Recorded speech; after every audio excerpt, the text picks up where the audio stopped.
Buenas tardes a todos. Bienvenidos al cuarto encuentro Norte-Sur Global CISAN IEC. Espejismos de la recuperación postpandémica, retos de política monetaria, estabilidad financiera y desarrollo económico, que se está llevando a cabo a partir del día de hoy, 1 de septiembre, y culmina el día de mañana, 2 de septiembre. Les damos la más cordial bienvenida. Gracias a todos los asistentes a través de la plataforma de Zoom y a través del canal de YouTube.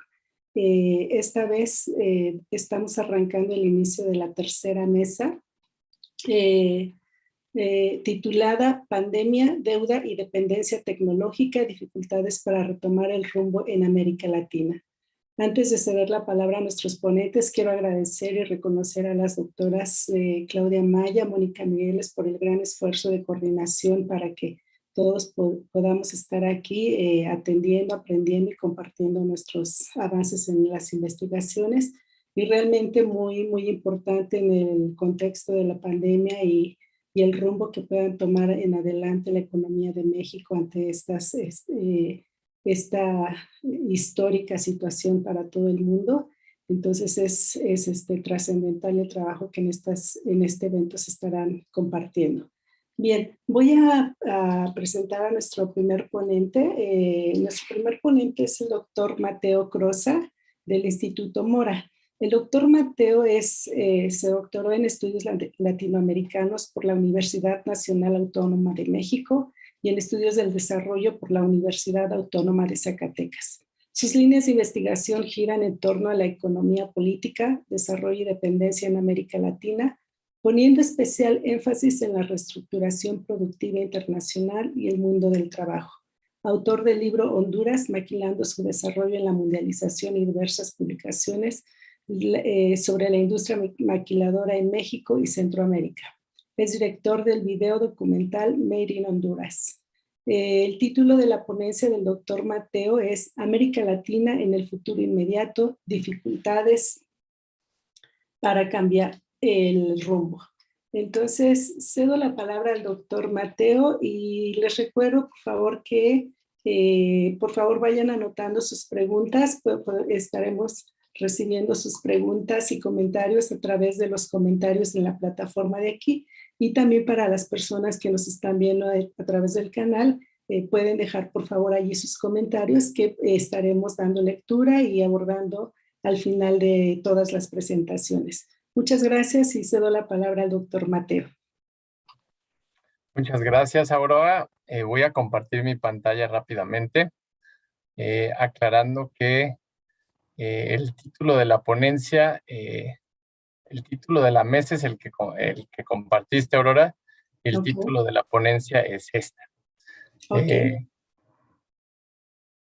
Originalmente era dependencia tecnológica y debido un poco al trabajo que vengo haciendo en los últimos años, agregué el tema de la industria automotriz. Pero antes de comenzar, quisiera agradecer enormemente a Claudia Maya y a Mónica Meireles la invitación, la organización de este evento. Decirles que estuve presente escuchando activamente las primeras ponencias y aprendí muchísimo de ellas. Espero estar a la altura de la vara que han puesto. Bueno, el tema de esta ponencia, ahí está. El tema de esta ponencia, ahí se ve, ¿no? Completa. Bien. El tema de esta ponencia es la dependencia tecnológica, control monopólico del conocimiento y migración altamente calificada en el complejo automotriz México-Estados Unidos. Voy a presentar algunas ideas sobre la situación actual, más coyuntural, vincularlas con el tema de investigación que he hecho a lo largo de los últimos años y compartir algunas ideas de algunos resultados de una investigación que he estado haciendo en relación a la migración altamente calificada.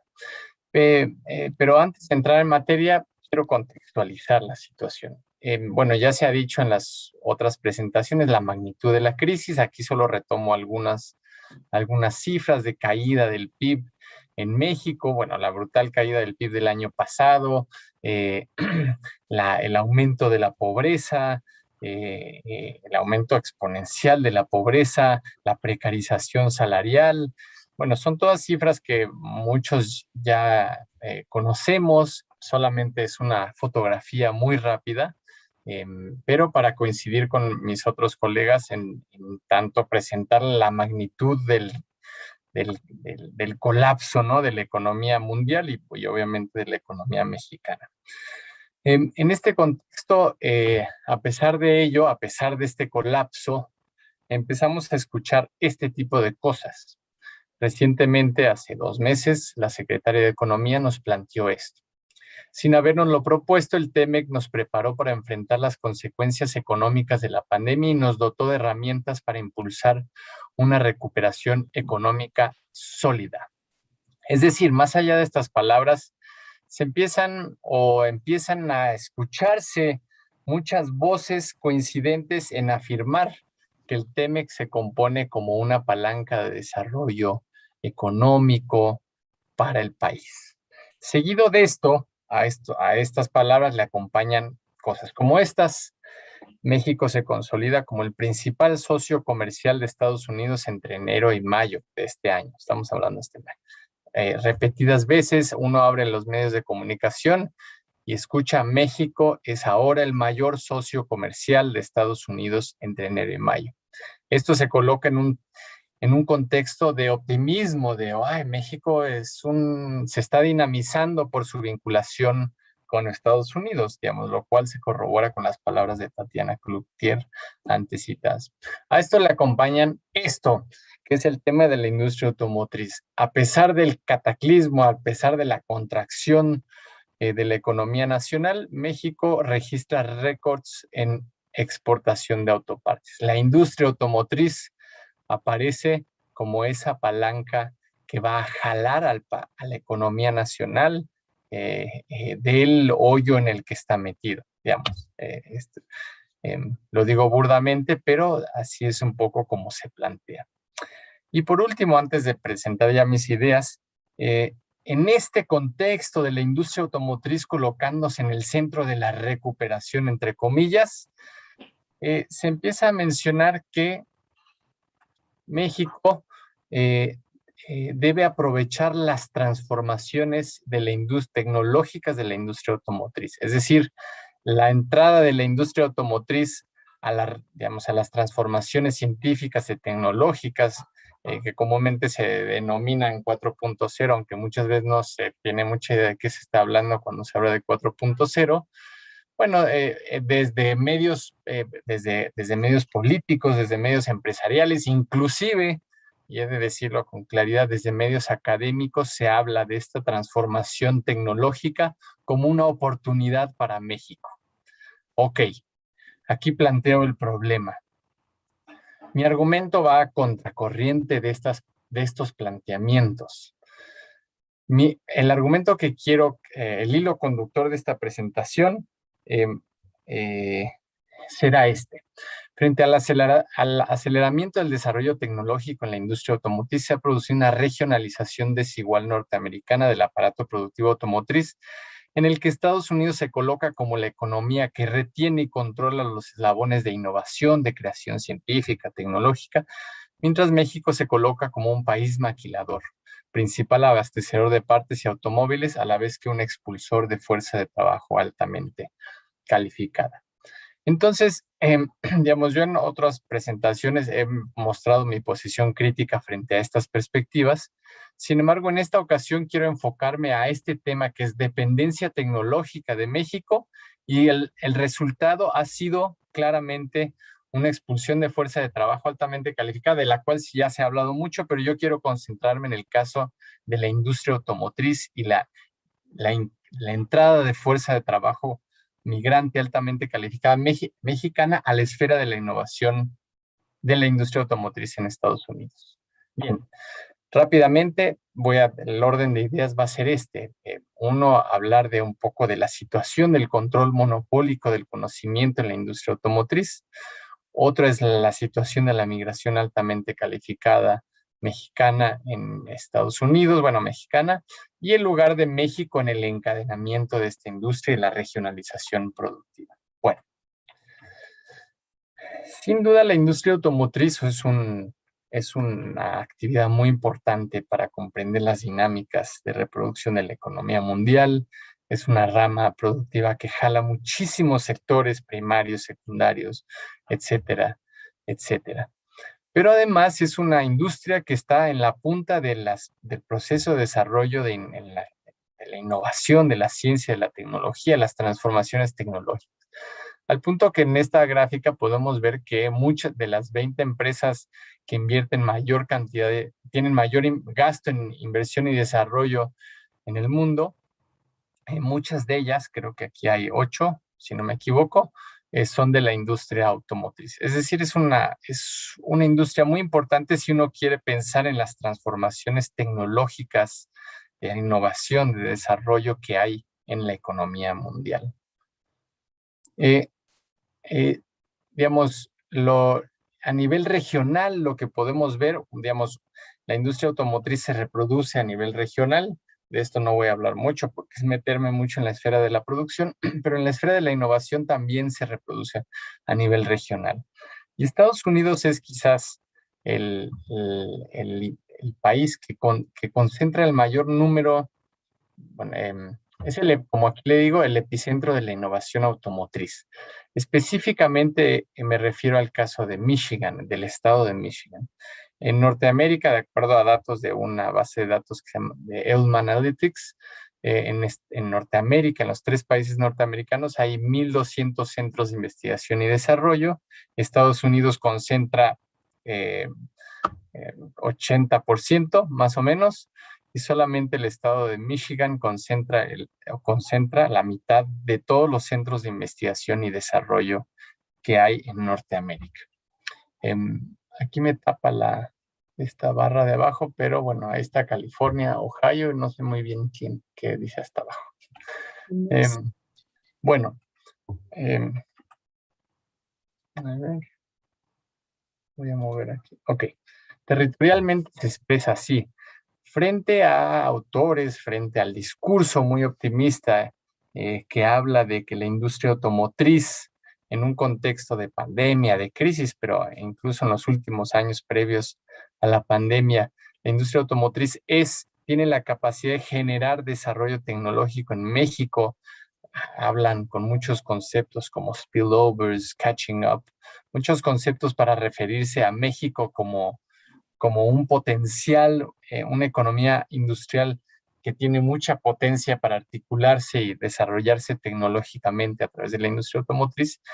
Esa tabla que mostré previamente se refleja territorialmente en esta gráfica, mostrando que hay una concentración muy profunda de las actividades de investigación y desarrollo, creando en el estado de Michigan, que es este de aquí arriba, digamos, un clúster tecnológico, una ciudad tecnológica, em, un lugar, un ecosistema, se ha llamado de varias maneras, donde se concentra el grueso de la actividad de innovación y desarrollo. Y de ahí se operan los diseños de automóviles, de operaciones que después se van a producir, se van a operar en las industrias de exportación en México. Entonces, ese es un primer argumento que muestra que la industria automotriz no está generando sinergias que permitan a México un desarrollo tecnológico endógeno, y mucho menos lo van a generar en un contexto de transformación tecnológica como el que está cruzando la industria automotriz. México está profundamente excluido y dependiente de esta dinámica, importando únicamente el conocimiento científico y tecnológico. Bueno, aquí una gráfica que muestra la importancia de ingenieros como total de ocupados por estado en Estados Unidos. Miren, vean en Michigan, que es la primera, hay una tasa muy alta de ingenieros como total de ocupados. Es decir, Michigan es el centro de operación de desarrollo científico-tecnológico. Ahora, esta es una particularidad. A partir del 2011, después de la crisis del 2008, comenzó un proceso acelerado de crecimiento de ocupaciones de ciencia y tecnología ocupadas por población no estadounidense en el estado de Michigan. Es decir, hay una tendencia a incorporar fuerza de trabajo altamente calificada que no es estadounidense, o sea, importar fuerza de trabajo altamente calificada para conformar este hub, este clúster tecnológico que es Michigan para la industria automotriz. Bien, entonces esa fuerza de trabajo que está siendo importada por este estado, pero se puede hablar de ella, se puede hablar de otros sectores, estoy solo concentrado en la industria automotriz, es cada vez más una fuerza de trabajo no estadounidense, fuerza de trabajo altamente calificada no estadounidense que está siendo parte medular del desarrollo tecnológico de ese estado. Bien, esto se coloca en un marco nacional estadounidense donde, de acuerdo con información que ha sacado ahí mis colegas, ahí Roberto puede verificar de la Universidad Autónoma de Zacatecas, se puede verificar que en Estados Unidos, aunque estas son cifras que llegan hasta el 2017, hay cifras recientes que corroboran esta tendencia, hay unas tasas de crecimiento mucho más elevadas en población eh, eh, eh, no estadounidense. Esta gráfica es la tasa de crecimiento anual de la población eh, por nivel de escolaridad. Y lo que puedes ver es que la población inmigrante hay una tasa de crecimiento mucho más elevada de inmigrantes altamente calificados. De licenciatura, por ejemplo, hay una tasa de crecimiento más elevada en inmigrantes que en población estadounidense.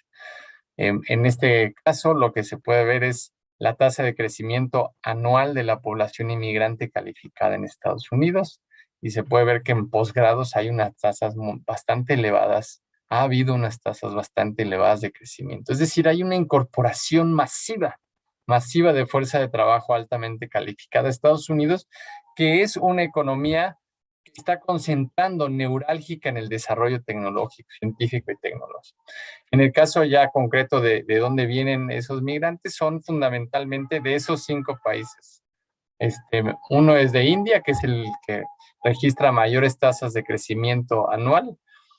Otro es China y otro casualmente junto a la India y China es México. Es decir, México hay una tasa de crecimiento de casi 6% de población migrante altamente calificada en Estados Unidos. Y en contraparte, en México lo que vemos es un crecimiento exponencial de población migrantes altamente calificados. Esto es, bueno, ahí no se ve el título, pero es migrantes mexicanos con licenciatura que han emigrado de México. Y si en 1990 habían 160,000 migrantes altamente calificados de mexicanos, en 2019, en el primer trimestre del 2019, había 1.27 millones. Entonces se puede observar una elevación muy exponencial de la migración altamente calificada, que en el caso de México se está insertando directamente a las esferas de ciencia y tecnología para formar espacios como ese que yo describía del clúster industrial tecnológico de Michigan. Ahora, ¿qué pasa en México? Bueno, mientras mucho del discurso habla de la industria automotriz como potencial salvador de la crisis mexicana luego de la pandemia, etcétera, etcétera, etcétera, y como las transformaciones tecnológicas como una gran oportunidad para el despegue de México luego de la contracción económica, lo que podemos ver es que hay una tendencia de largo plazo, esto se debe actualizar, hay una tendencia de largo plazo en la que México y los países de América Latina se encuentran totalmente relegados en inversión de investigación y desarrollo, es decir, dependientes totalmente de la ciencia y la tecnología que se hace afuera, mientras que países como Estados Unidos, ahí se puede ver, aquí es Estados Unidos, este es el promedio de la OCDE y esto es China, ¿no? China claramente ha revertido esta tendencia, mientras que los países latinoamericanos se quedan concentrados en una situación de dependencia tecnológica, importando todo el conocimiento. Bueno, y en el caso de la industria automotriz, se puede ver que México, a pesar de que es un gran productor manufacturero de automóviles, ahora quizás ya no lo sea tanto después del TEMEC y las tendencias que se vienen, Aquí se puede ver que las inversiones en la industria manufacturera y en inversiones de investigación y desarrollo en la industria manufacturera y automotriz son absolutamente raquíticas, por decirlo menos, en comparación con otros países productores, importantes productores automotrices. Entonces, México es un país maquilador, no porque hayan fábricas maquiladoras, es porque es un país que maquila ciencia y tecnología importada y, por supuesto, bienes de capital. Aquí no puedo mostrar una gráfica, pero México es el mayor importador de bienes de capital de América Latina. Una situación de dependencia absoluta, ¿no? Y ya vinculando el caso de migrantes mexicanos en Michigan, se puede observar que aquí hay 7,000 mexicanos altamente calificados en el estado de Michigan, la mayoría de los cuales está en el área de ciencia, tecnología e información. Bueno, lo que, digamos, un poco para contarles, digamos, como resultado de esto, yo hice una estancia de investigación en Detroit, en la cual a partir de algunas entrevistas y demás, pude observar que hay 4 tendencias y realicé 30 entrevistas a mexicanos trabajando en Detroit en los laboratorios de ciencia y tecnología de la industria automotriz y pude observar 4 tendencias fundamentales. Una, la mayoría de la fuerza de trabajo altamente calificada que se encuentra hoy en México, en Estados Unidos, en el estado de Michigan, tiene una formación universitaria en México. Gran parte de esa fuerza de trabajo es formada en universidades tecnológicas públicas de diferentes estatales. Hay universidades privadas, hay universidades públicas, pero el grueso está formado en universidades públicas que a continuación voy a decir cómo es que llegan ahí. Son estudiantes que en licenciatura se formaron en estas universidades y que su experiencia laboral la adquirieron principalmente en la industria maquiladora, en la industria de exportación. Me refiero, yo entrevisté a personas desde Tuxtla Gutiérrez que se formaron en la Universidad Tecnológica de Tuxtla Gutiérrez hasta personas que se formaron en Matamoros. Todas ellas migraron al interior de México para adquirir trabajo en la industria maquiladora y posteriormente por la precariedad del trabajo científico en México, por lo reducido que resulta el mercado laboral para esta población, metieron sus papeles en una plataforma que se llama LinkedIn para buscar trabajo en otros espacios. Bueno, eso es lo que sucedía desde México. Formación de trabajo calificada, formada en universidades públicas tecnológicas, con experiencia, fuerte experiencia. Toda la población que yo entrevisté tenía por lo menos 7 años trabajando en la industria maquiladora, o sea, con mucha experiencia en el piso de la producción. Eso es lo que sucede en México, mientras que en Estados Unidos habían grandes cazadores de talentos, que también se conocen como headhunters, que tienen ejércitos de personas metiéndose en plataformas como LinkedIn y cazando currículums y talentos. De manera que yo, por ejemplo, siendo un ingeniero trabajando en una planta de autopartes, meto mis papeles al LinkedIn, inmediatamente, bueno, no inmediatamente, algunos pasaban 3 meses, llegaba un correo de una empresa interesada en darles empleo en Estados Unidos.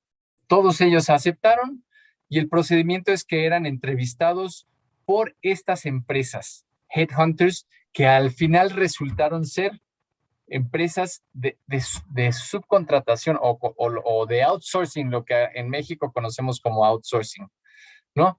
Entonces, esas empresas de outsourcing son las que hacían todo el papeleo, entrevistaban a la persona, les hacían entrevistas técnicas y personales y demás, y eran los que les tramitaban las visas TN, que son las visas del NAFTA, que se conocen como visas NAFTA, que son las visas de trabajo para población no migrante especializada, y llegaban contratados con esas visas a Estados Unidos.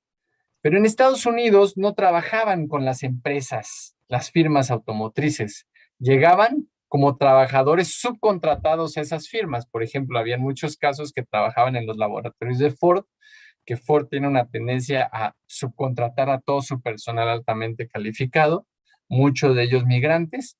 Y entonces lo que había era empresas de outsourcing pagando, Ford le pagaba a estas empresas subcontratistas, cazadoras de talentos, por llamarle de alguna manera, y esas empresas contrataban a esta población altamente calificada, en este caso mexicanos migrantes y mexicanas migrantes, aunque en su mayoría son hombres.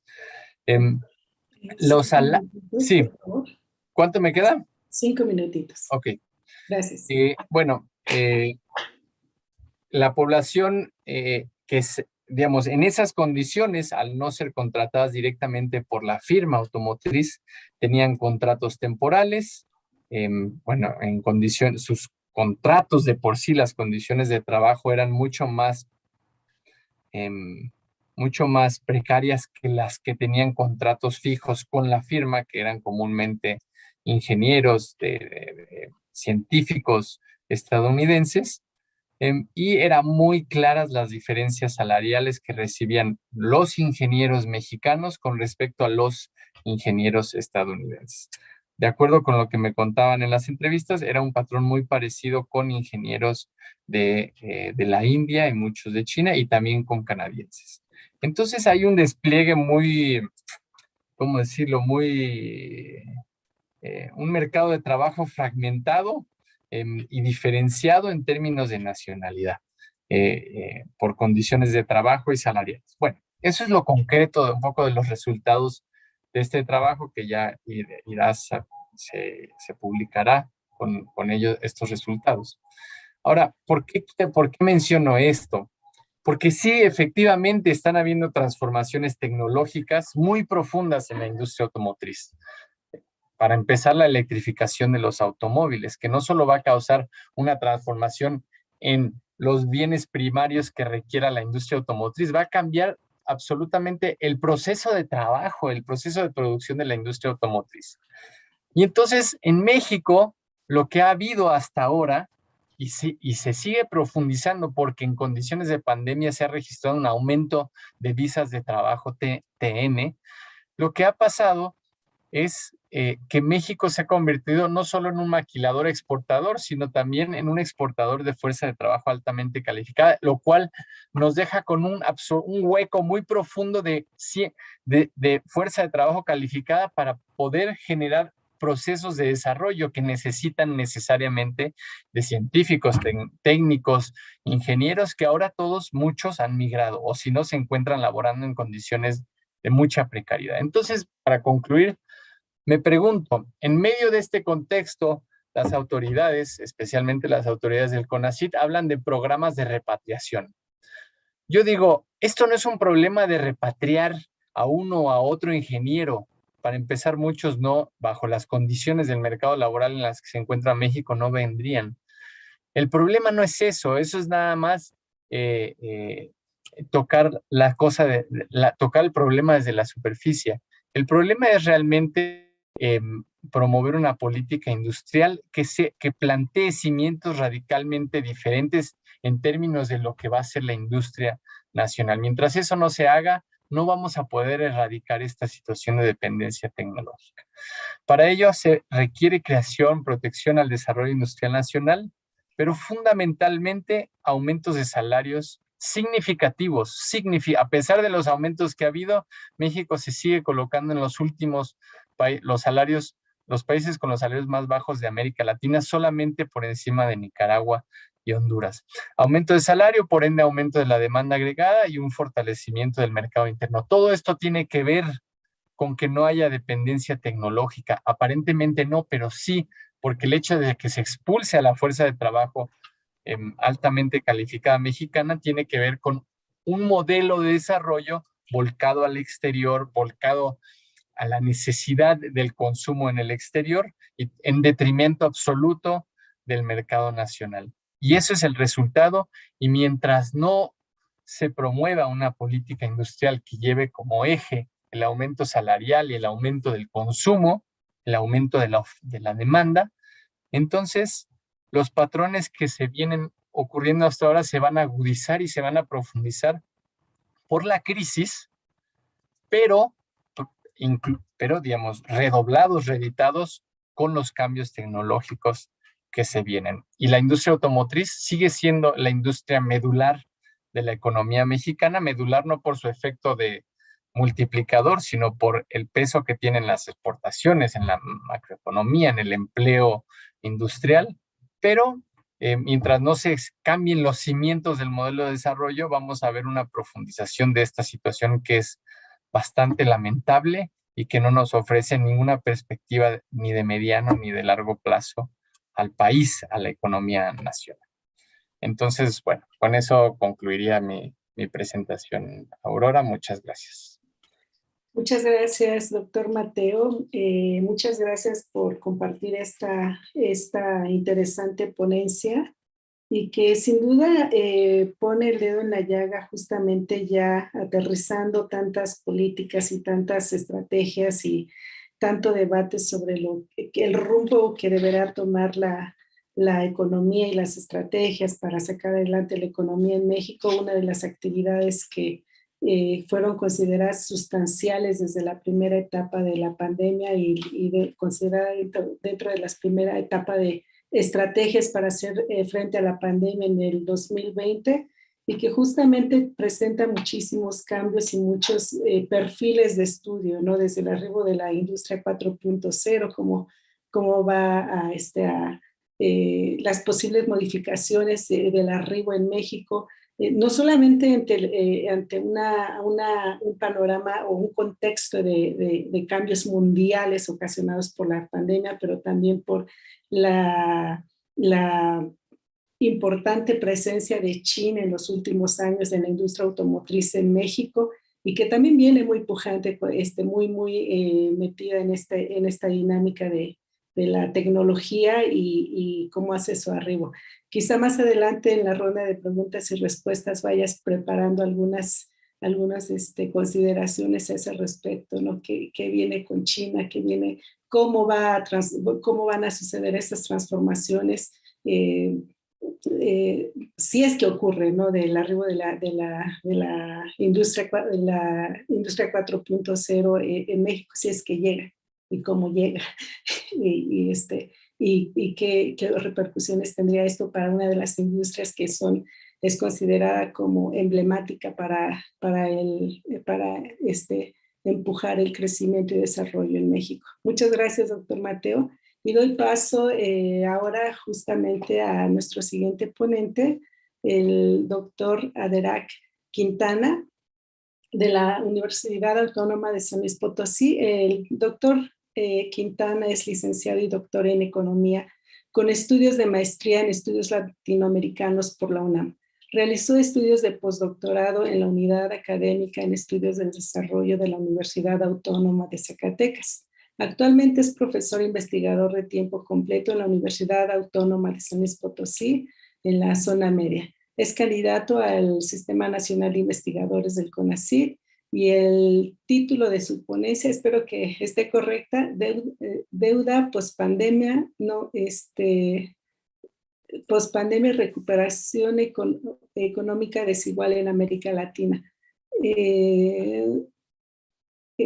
Me parece que te cedo la palabra, Derac. No estoy segura. Gracias, Aurora. Muchas gracias por la presentación. Bueno, voy a compartir mi pantalla y ahorita comento cuál es el nombre de la ponencia. Sí. Es un poco reflexionar en torno a un futuro inmediato, ¿no? Para la región de América Latina.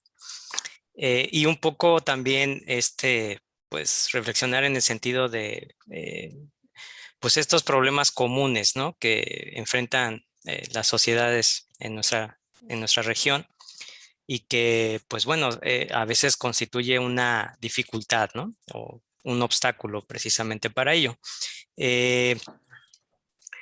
Y bueno, y antes de de empezar, me estoy saltando el agradecimiento a las coordinadoras del cuarto encuentro, Norte-Sur, a Claudia Maya y Mónica Mireles, y les agradezco mucho su invitación.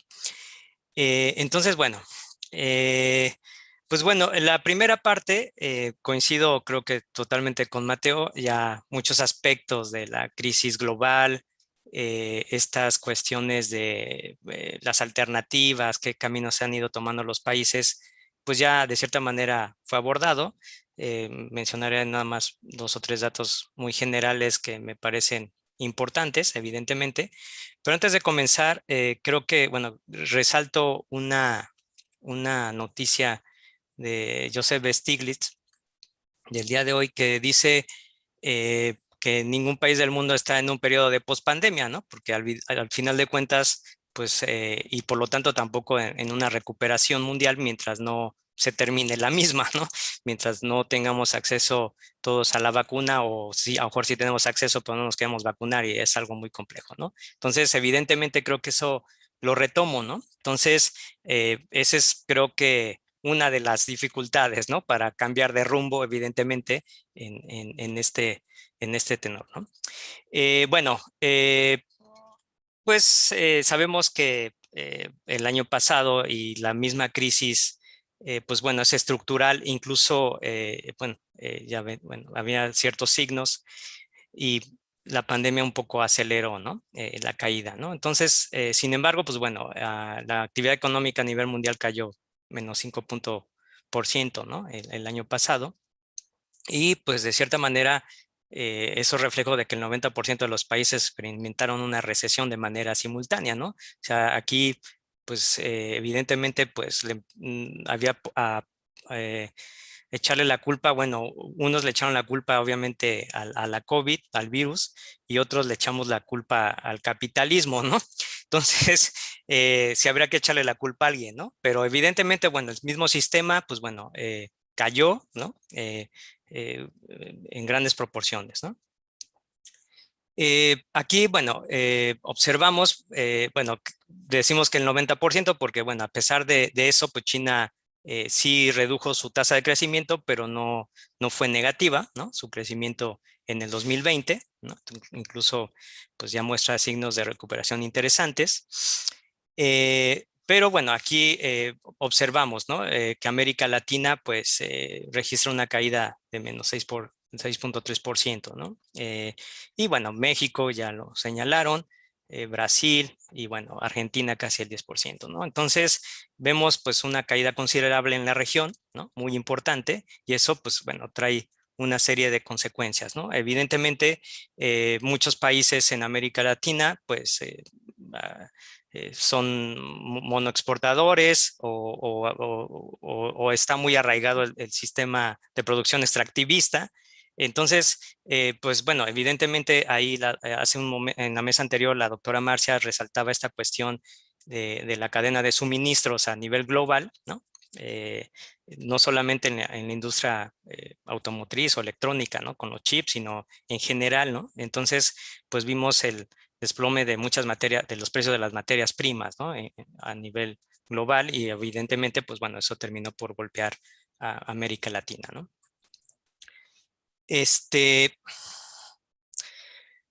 Bueno, además, pues se dice, bueno, ya incluso la misma CEPAL y hay estudios que desde el 2013, pues bueno, América Latina venía registrando, ¿no? Ya una reducción en su crecimiento económico. De hecho, bueno, con la pandemia, pues bueno, esto la tiró más, ¿no? Veíamos un poco en la gráfica anterior, ¿no? Pues bueno, América Latina no tenía ese ritmo de crecimiento como en el resto del mundo, incluso muy por debajo, ¿no? Entonces, es una región que menos crece y pues bueno, y obviamente muchos problemas se complican y peor aún, ¿no? Con la crisis pues compleja que estamos viviendo, que no solamente es económica, ¿no? De salud, bueno, en muchos, y social muy amplia, pues no es que los problemas aparecieron de la nada, pues los problemas siempre han estado ahí, pero se han evidenciado, ¿no? Son más claros, ¿no? Frente a esta esta crisis, ¿no? Entonces, bueno, aquí un poco es las proyecciones y el estimado del crecimiento en América Latina. Bueno, evidentemente será positivo, pero no es con esa fuerza, ¿no? Como en otras regiones. Tenemos, bueno, ahí a América del Sur, el Caribe, ¿no? Y algunos países, las economías más grandes, ¿no? En América Latina. Bueno, al final se vislumbra una recuperación, pero no como quisiéramos, ¿no? Crecer esos ritmos mayores para combatir mejor esos problemas de desigualdad, ¿no? Social, desempleo estructural que existe muy fuerte en toda la región. Entonces, bueno, me parece pues que uno de los problemas o estos retos muy importantes pues es la desigualdad. Y como ya lo mencioné hace un momento, pues ha puesto de nuevo al descubierto, ¿no? Estas desigualdades no solamente sociales, territoriales, de género, inclusive raciales, ¿no? Entonces, me parece que esto es de suma importancia, ¿no? Entonces, se dice que, y no lo digo yo, que América Latina es la región más desigual del mundo, ¿no? Y no solamente, a veces cuando pensamos que es desigual solamente en cuestión de recursos, pues no, resulta que también, ¿no? Hay otro tipo de desigualdades, ¿no? Muy marcadas y que van caracterizando, ¿no? a la región, ¿no? Evidentemente, ¿no? A lo mejor, por ejemplo, territoriales, pues bueno, en nuestro país pues son muy claras, ¿no? Por ejemplo, yo vivo en un estado donde sí hay una amplia actividad, ¿no? Muy vinculada al sector automotriz en la zona centro del estado, pero vivo en la zona media, ¿no? Donde realmente ni siquiera somos una zona de paso, ¿no? Entonces hay un fuerte atraso, ¿no? En la misma zona huasteca, ¿no? Del estado, ¿no? Por ejemplo, ¿no? Entonces esas desigualdades pues también son importantes, ¿no? Resaltarlas y pues se han puesto al descubierto también, ¿no? No digamos de género, ¿no? Estas cuestiones que se enfrentan cotidianamente y bueno, y raciales, ¿no? Entonces, aquí resalto una cita que me pareció importante del último estudio de Oxfam, que los 1,000 millonarios de la región en América Latina hablando, y vieron incrementada su riqueza en 17%, ¿no? Entre marzo y junio del año pasado, aproximadamente 48,000 millones de dólares, ¿no? Adicionales a la riqueza que ya tenían. Es el monto equivalente para financiar 1/3 de los paquetes de estímulo fiscal aprobados por la región durante ese periodo, o bien representa 9 veces el valor de los créditos de emergencia concedidos por el FMI a la región, ¿no? También el año pasado, ¿no? Entonces, es un monto también considerable para a lo mejor muchos habitantes de la región para no cruzar o bueno, ayudarlos a salir de la línea de pobreza, ¿no? Evidentemente. Entonces, bueno, la desigualdad se muestra en muchos sentidos, ¿no? Bueno, un poco ya se ha mencionado esto también, resalto nada más una cifra, un dato, ¿no? De la CEPAL que me parece importante, donde también del año pasado que la tasa de pobreza extrema se situó en 12.5% y la tasa de pobreza alcanzó el 33% de la población. Ello supone un total de personas pobres ascendió a 209 millones a finales del 2020, ¿no? O sea, estamos hablando de más de 200 millones de personas en situación de pobreza, ¿no? No es cosa menor, vaya, ¿no? 22 millones más que en el año previo, ¿no? Que en el 19. De ese total, pues 78 se encontraron en situación de pobreza extrema, ¿no? Y 8 millones más que en el 2019. Entonces, pues creo que aquí, pues bueno, queda muy claro, ¿no? Esta situación de que la región es desigual, ¿no? Entonces, creo que un punto, un reto que tiene la región, evidentemente, pues es enfrentar o generar soluciones, ¿no?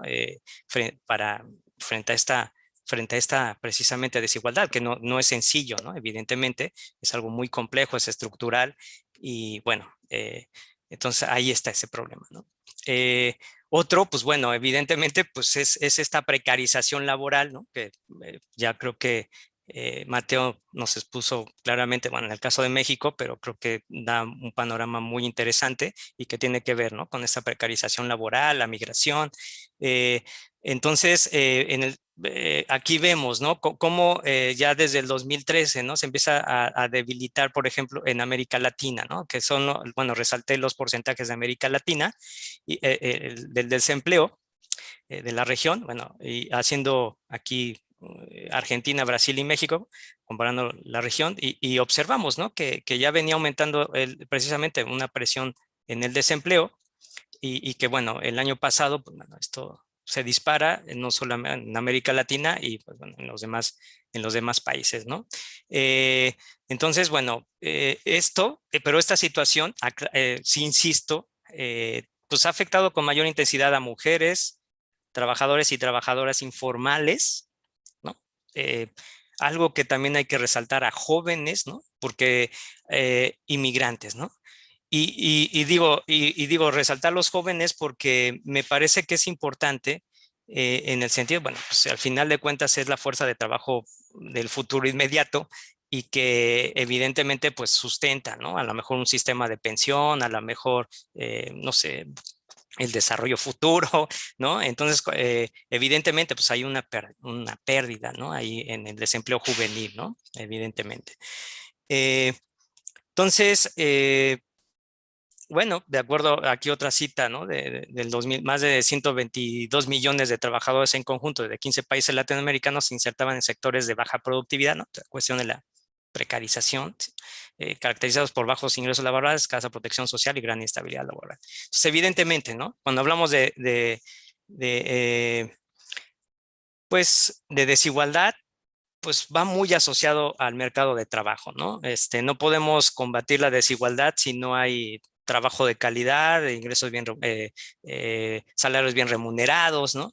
Que le otorguen unas mejores condiciones de vida a la población en general, ¿no? Entonces eso también contribuye evidentemente a esta desigualdad, ¿no? Regional, ¿no? Entonces, bueno, creo que ese es otro de los retos, ¿no? El empleo, ¿no? Y no solamente la generación de empleos, sino pues evidentemente que no sean en el sector, que no sean informales, ¿no? Y que no tengan esas condiciones precarias, ¿no? Que prevalecen en muchas áreas productivas.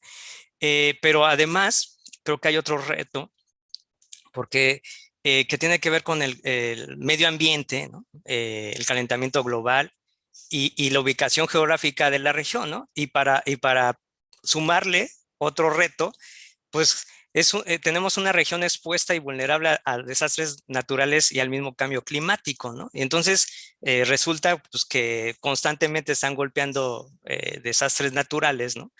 Y en esta disparidad, o en estas desigualdades regionales incluso, ¿no? De mala planeación urbana, y malas decisiones, ¿no? Y asociados con pobreza, con migraciones y todo esto, pues bueno, vemos asentamientos, bueno, dirán algunos irregulares, no lo sé, pero asentamientos en zonas, ¿no? Que son vulnerables frente a estos, pues, frente a estos efectos naturales, ¿no? Que cada vez son más fuertes por esta desajustes en el cambio en el medio ambiente mundial y que, bueno, van a pegar más, ¿no?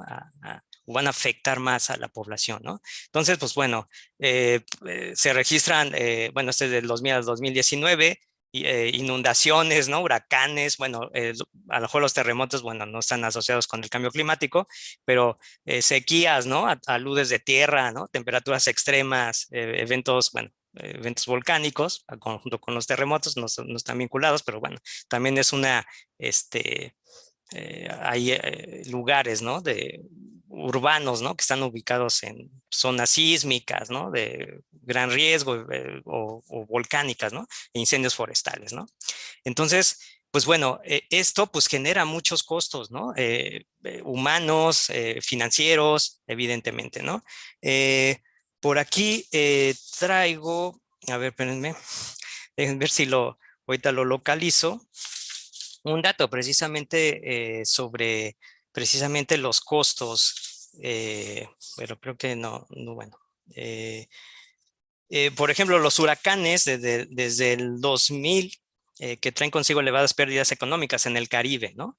El huracán María, en el 2000 afectó Puerto Rico, Islas Vírgenes de los Estados Unidos, Dominica, Guadalupe, República Dominicana, Martinica y Haití, ¿no? Bueno, eso en el 2017, perdón, causando pérdidas aproximadas de 68 mil millones de dólares, ¿no?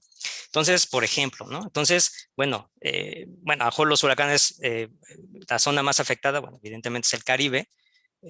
Sin embargo, bueno, eso va generando otros efectos, ¿no? Después se generan aludes de tierra, ¿no? Y bueno, desafortunadamente hay pérdidas, ¿no?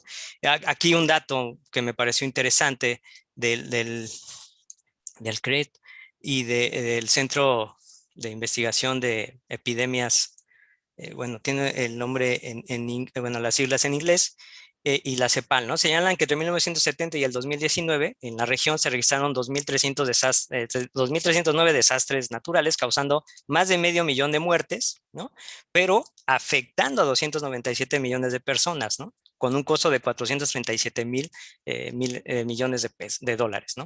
Entonces, son pérdidas humanas, son pérdidas monetarias, y evidentemente también mucha de esta población pues está asociada con esa cuestión, son víctimas de esa desigualdad, ¿no? Que viven en esas zonas pues, pues con características urbanas muy complejas, ¿no? O mal planificadas, ¿no? Creo que otros desafíos, ¿no? Además de la desigualdad, los desastres naturales, el cambio climático, que América Latina no debe perder en el mediano plazo, pues creo que se ha puesto en evidencia pues una fragilidad en los sistemas democráticos, ¿no? Latinoamericanos. Sobre todo creo que me parece importante resaltar que el modelo de democracia liberal pues entra o está en una crisis y no muestra una representatividad, ¿no? Social amplia. Y eso hay ese malestar social y no se puede canalizar, ¿no? Y hay movimientos y protestas, ¿no? Entonces creo que se está mostrando, ¿no? Una fragilidad, y que creo que con la pandemia más, ¿no? En esto de que el confinamiento, de que ya no quiero estar, que no me quiero vacunar, no sé, hay una complejidad, ¿no? Elecciones, referéndums y todo esto.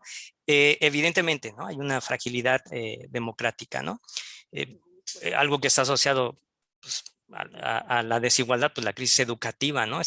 Creo que hay una confusión entre este derecho a la educación y el derecho a la escolarización, ¿no? Que no es lo mismo, y que creo que no se ha debatido de manera muy amplia y profunda, ¿no? De manera suficiente, ¿no? Todavía ahí creo que se tiene que discutir mucho en la región sobre ello, ¿no? El que tengas acceso bueno, que puedas acceder a una escuela no significa que vas a estar educado, ¿no? Entonces, la educación es algo más complejo, ¿no? Y bueno, desafortunadamente, pues vivimos en una región muy violenta, ¿no? Pero su carácter multidimensional, ¿no? La violencia es algo sumamente complejo. Leía, bueno, un estudio del BID del 2017, donde resaltaba, me parece, varios datos interesantes, ¿no? Porque, bueno, comento uno eh, en el que señalaba que, por ejemplo, el presupuesto que invierte Brasil y México representan 6 veces más, no, bueno, sí, 6 veces más que el gasto en infraestructura social, ¿no? Entonces, me parece que es algo muy importante resaltarlo, ¿no?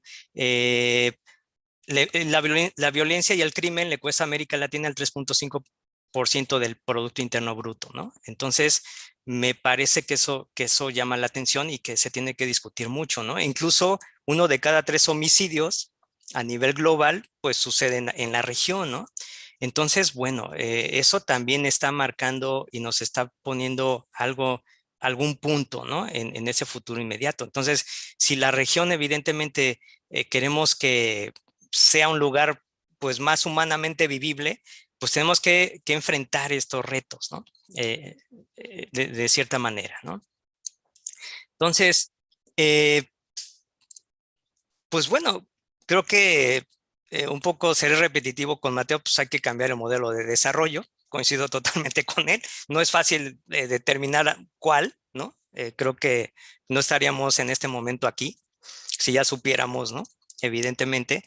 Pero creo que el crecimiento basado principalmente en un modelo extractivista y algunas otras economías siendo monoexportadoras, pues no ha sido la solución, ¿no? Creo que ha sido una fábrica de desigualdad, y me parece que de muchas desigualdades, ¿no?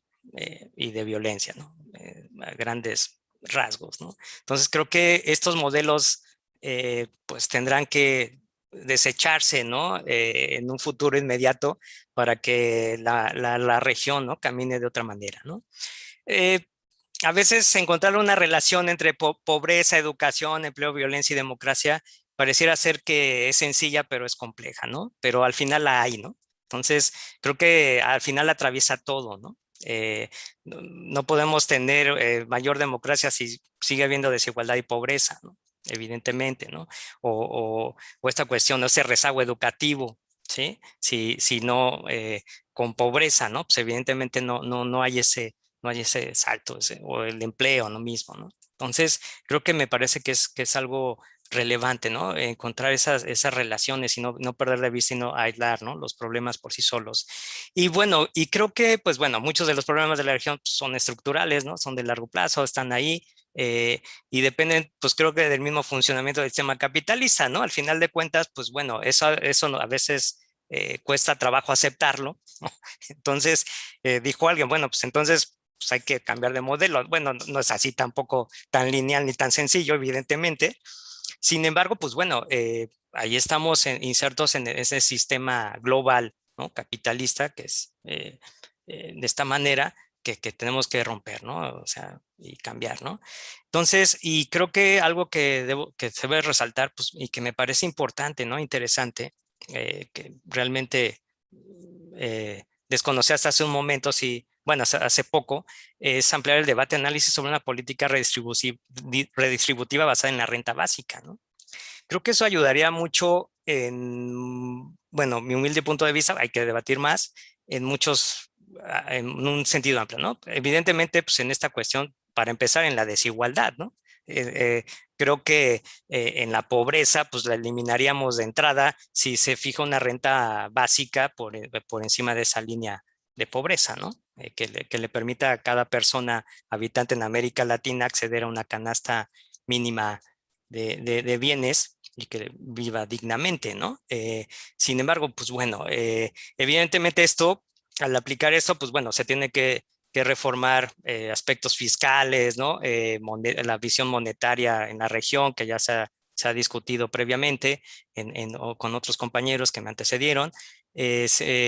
Tendrá que haber un cambio muy radical, ¿no? Un cambio incluso hasta de la visión de la democracia liberal, ¿no? Que hemos estado practicando desde hace ya muchos años y que, pues bueno, ya está llegando a su límite, pareciera ser, ¿no? Entonces creo que me parece interesante, ¿no? Resalto. Entonces, como lo mencioné en un principio, creo que son muchos los retos, pero parecían ser muy complejos, muy amplios, pero creo que lo que podría un poco ayudar a ir resolviendo, no, a lo mejor no de todo. Evidentemente, bueno, es esta cuestión de la renta básica, de verlos un poco los problemas de manera más integral, ¿no? Entonces, y evidentemente, ¿no? Pues bueno, sí coincido con Stiglitz, pues por lo pronto no estamos en una, bueno, pues lo vamos a estar obviamente en una época post-pandémica, a lo mejor el año que entra, o siendo optimista, pero evidentemente, ¿no? ¿Qué vamos a hacer, ¿no? En el futuro inmediato, ¿no? Entonces, bueno, creo que es a grandes rasgos lo que quería compartir y pues muchas gracias.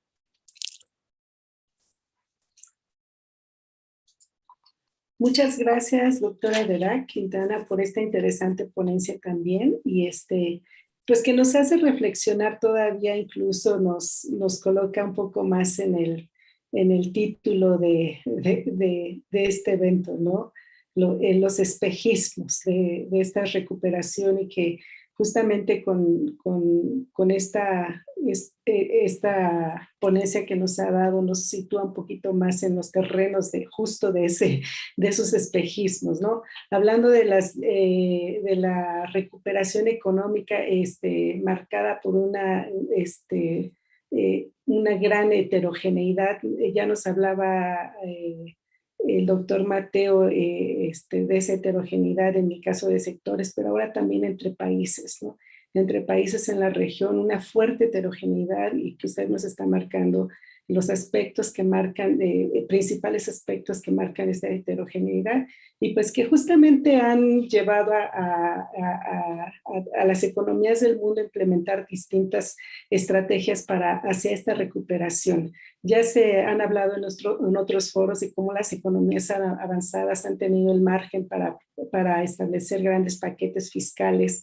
En el caso de las economías que se abordan en esta plática, las economías con menos margen de maniobra, y que parece que el único margen de maniobra que tienen es la cooperación internacional. Y yo me preguntaba, ¿de veras nada más no hay de otra más que sean asistidas por otras economías? Y en ese sentido, quizá también quisiera pedirle algunas reflexiones posteriores hablaba sobre un margen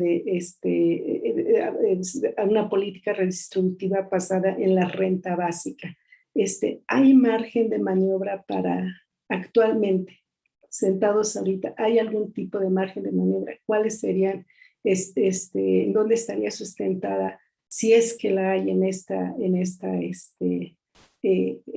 el hoy, en el ahora, ¿no? Hacia la salida de la pandemia.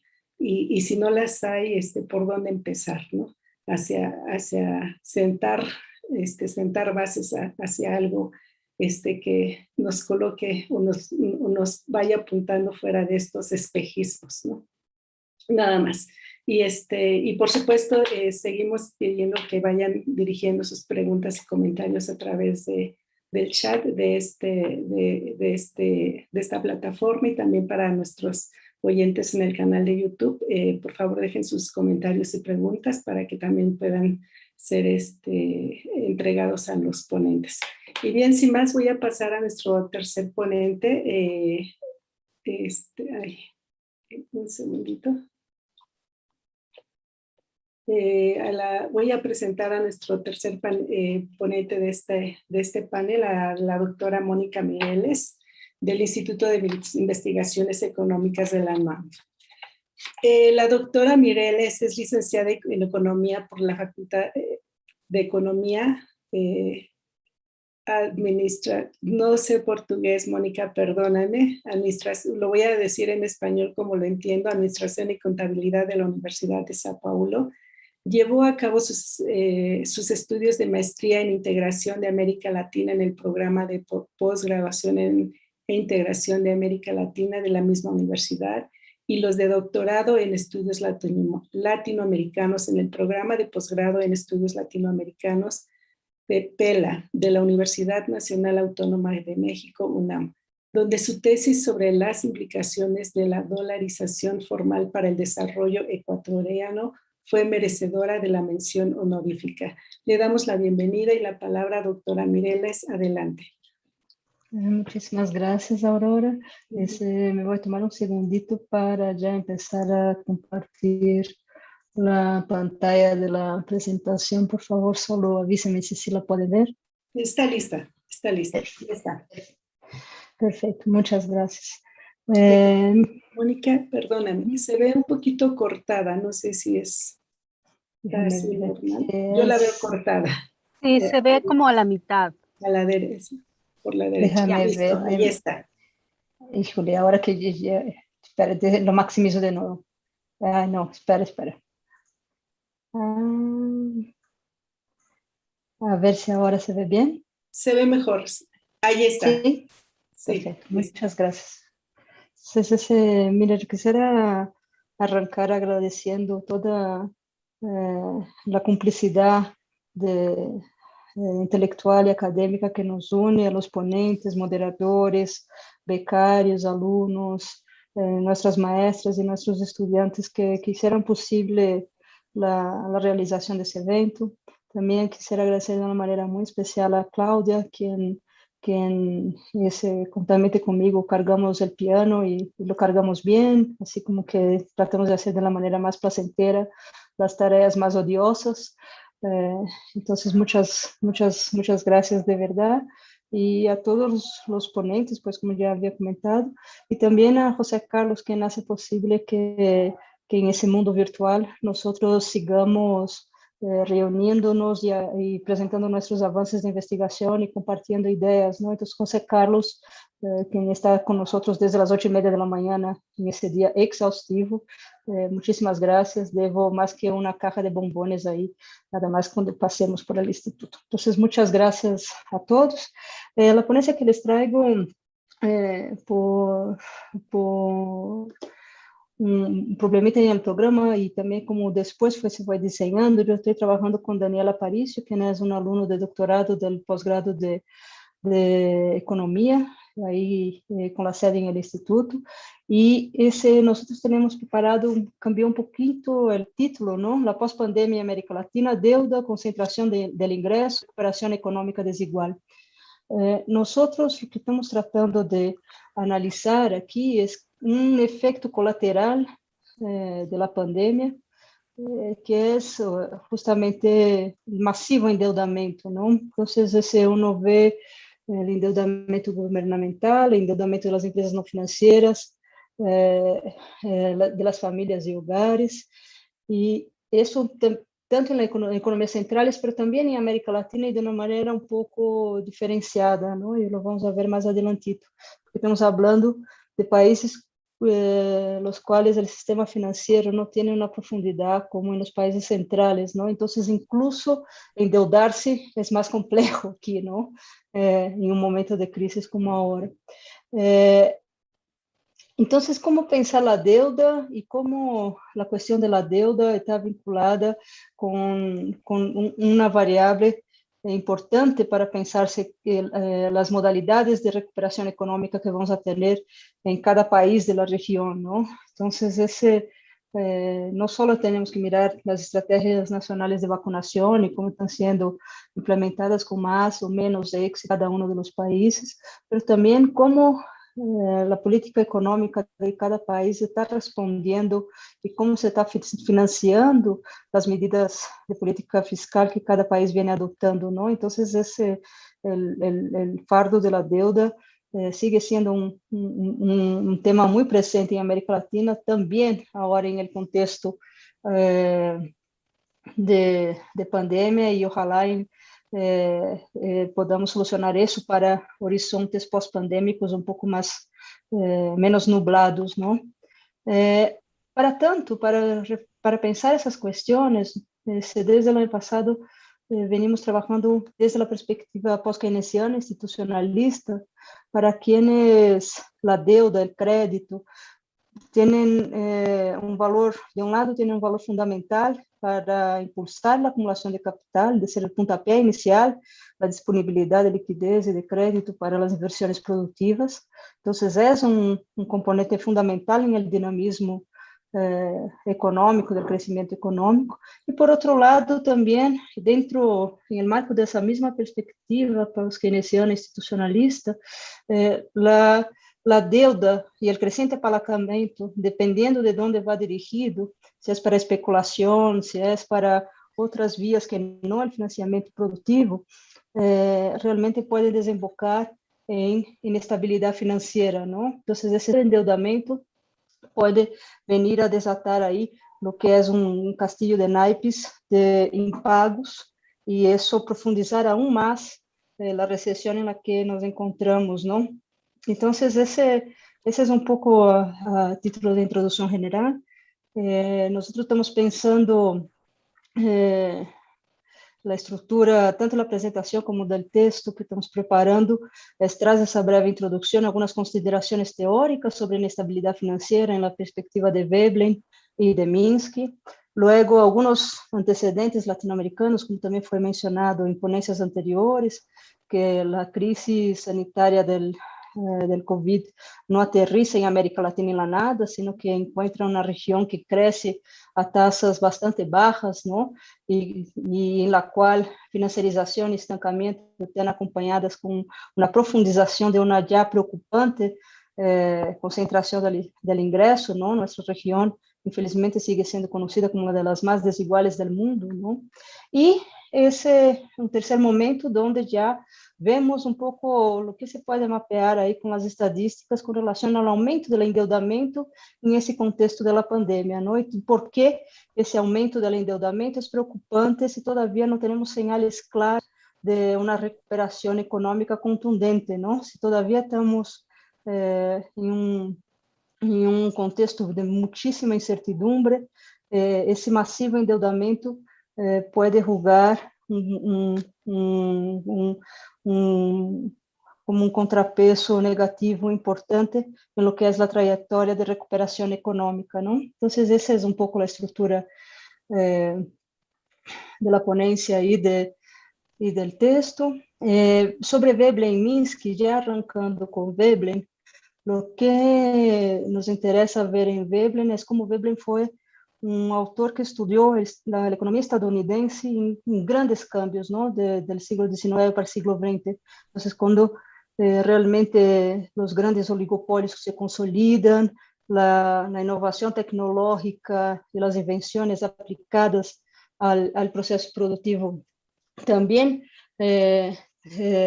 estão em la orden del día en aquel entonces, pero también como Veblen lança as bases para pensar essa relação entre esfera financeira, comportamento de grandes corporações e desigualdades no setor produtivo. Então, Veblen basicamente faz um esquema do funcionamento da economia, dando-se conta de que empresas são heterogêneas, não?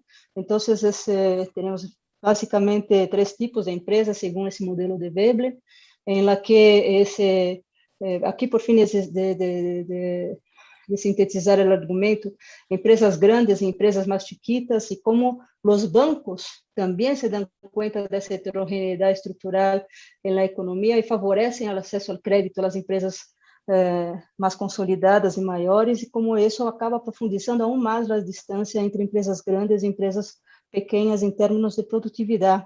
Mas como isso afeta, como é o encadenamento, segundo Veblen, para pensar na estrutura financeira da demanda efetiva e como o apalancamento dessa forma acaba generando estruturas financeiras frágeis, não? Então, é justamente um pouco isso que Veblen está analisando, não? Então, primeiro, que as empresas não financeiras não são homogêneas entre si, temos basicamente separando por tipo de produto e de tamanho da empresa, encontramos a tipologia que construiu Veblen para analisar isso. O sistema creditício acaba facilitando o acesso ao crédito e as condições de repago para as empresas, as grandes empresas. Isso significa uma maior velocidade de rotação do capital, isso é um próprio linguagem vebleniano, e uma redução das ganâncias para as empresas pequenas. Então, o crédito juega aí um rol fundamental em la competência, favorecendo as empresas grandes, e ao fim do cabo, as empresas pequenas não conseguem fazer seus repagos, acabam morrendo-se em el caminho, generando desemprego, e isso diminui a massa salarial da economia, e temos uma crise por el lado da demanda, não? Então, grosso modo, é um pouco do que isso Veblen está analisando como a estrutura financeira da demanda efetiva e como está amarrando crédito e crises posterior, não? Luego viene Minsky, tampouco vou entrar muito em algo que nós sabemos bem, como Minsky analisa e construi sua hipótese da instabilidade financeira, também pensando na relação modalidade de financiamento e a empresas não financeiras e apalancamento e a possibilidade de repago que essas empresas têm ou não têm, e como de forma crescente em el ciclo econômico, de auge do ciclo econômico, vamos passando de um estado em que as empresas estão operando bajo um esquema coberto e paulatinamente, cada vez mais e mais, isso se vai apalancando e chegando a maiores a maior esquema Ponzi, não, de financiamento das empresas não financeiras, e isso constitui a fragilidade do sistema e a propensão a crises financeiras, não? Então, pensando em isso para guiar um pouco o que significa o endeudamento, o massivo endeudamento em um contexto em que a atividade produtiva não está generando o fluxo de caixa e as ganâncias necessárias para o repago futuro de la deuda que está siendo asumida en día presente, ¿no? Entonces, aquí ya pasando a la segunda parte de la ponencia, que era un poco diciendo que América Latina ya venía de un contexto difícil por la baja tasa de crecimiento o estancamiento económico. Entonces, aquí nada más lo que hicimos fue por sexenio ver el crecimiento económico. Ustedes en la barra rosita clara ven el crecimiento del PIB con relación al año anterior y lo pueden ver en el lado del eje izquierdo de la pantalla. Entonces, esa es la tasa de crecimiento del PIB y el promedio de 79 hasta aquí no supera el 3%, ¿no? Entonces, durante todo ese tiempo, en promedio, la economía mexicana creció un 2,7%, lo que es bastante complejo para una economía que tiene las tareas que tiene la economía mexicana en términos de hacer y promover un desarrollo más inclusivo e igualitario, ¿no? Eliminar la pobreza y todas esas tareas pendientes que el desarrollo se supone que debería de darnos, ¿no? Pero sin una tasa de crecimiento de la economía de manera más sustentada es difícil seguir hablando en desarrollo, ¿no? Y la línea continua en rojo más oscuro, es nada más a dólares constantes, me faltó una N ahí, constantes, dólares constantes el PIB mexicano, ¿no? Lo mismo era, ya voy a presentar a continuación, la cuestión de la financiarización y cuáles son los grados de financiarización y cómo medir la financiarización, qué es eso y cómo medir eso en economías periféricas. Hay un sinfín de trabajos sobre el tema. Aquí nosotros nomás agarramos la disponibilidad del crédito del sector privado con percentual del PIB y también, como ya fue mencionado, ¿no? Obviamente aquí en ese indicador, con la pandemia tuvimos una disminución del denominador, pero siquiera llegamos hasta ahí. Más adelante traigo también ese indicador ahí, pero nada más como ver cómo realmente la disponibilidad de créditos con relación al PIB ha venido creciendo de manera sostenida desde el año 2000, ¿no? Entonces, también como una proxy de lo que sería la financiarización de la economía mexicana. Aquí es algo que más esse Daniel está trabajando, que es justamente el grado de financiarización de la economía mexicana, ¿no? Entonces, aquí tomamos dos indicadores de ese grado ya, tomando como número índice para 85 nuestra base, ¿no?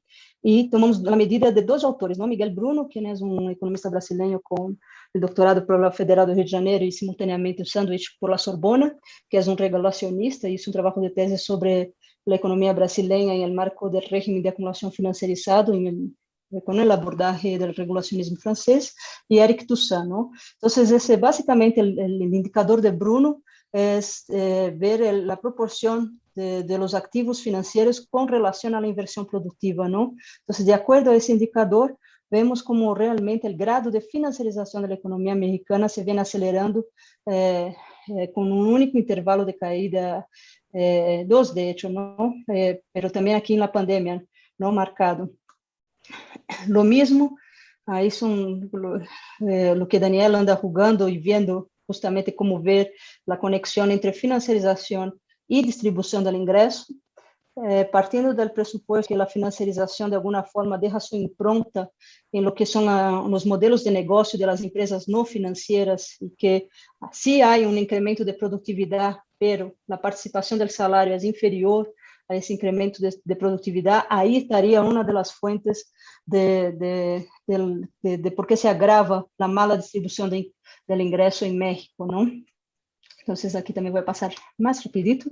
Es exactamente eso que estoy haciendo, hablando, ¿no? De la trayectoria de productividad y salario. Entonces, siquiera, y ahí es un poco un rasgo latinoamericano, a diferencia de Estados Unidos y Europa, que sí hemos visto en ambas regiones desarrolladas un aumento de la productividad y un estancamiento del salario. El caso latinoamericano es un poco más grave porque la trayectoria de productividad viene a la baja, ¿no? Lo que significa que la inversión en activos fijos, la formación bruta de capital, bienes y equipos maquinarios, tecnología es baja y eso está impactando el ritmo de productividad, ¿no? Que también está estancado, sino a la baja, y el salario promedio igualmente estancado, ¿no? Ahora bien, ya hablando en concreto de la pandemia, ¿y por qué estamos planteando esa idea de una recuperación económica desigual entre los países latinoamericanos?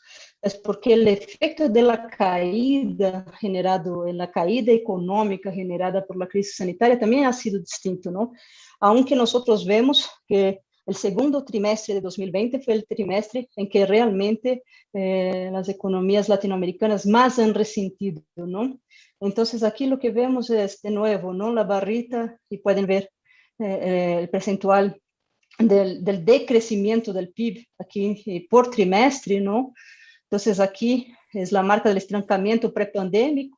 A partir de 2020 ya empiezan las primeras señales de los efectos económicos negativos de la pandemia, y el segundo trimestre de 2020 con las cuarentenas, con los cierres de plantas y la contingencia, ahí es donde en el trimestre economías como México disminuyeron un menos 15% en el segundo trimestre de 2020, ¿no? Entonces, ese es el trimestre más pesado en términos de regresión en la tasa de crecimiento del PIB.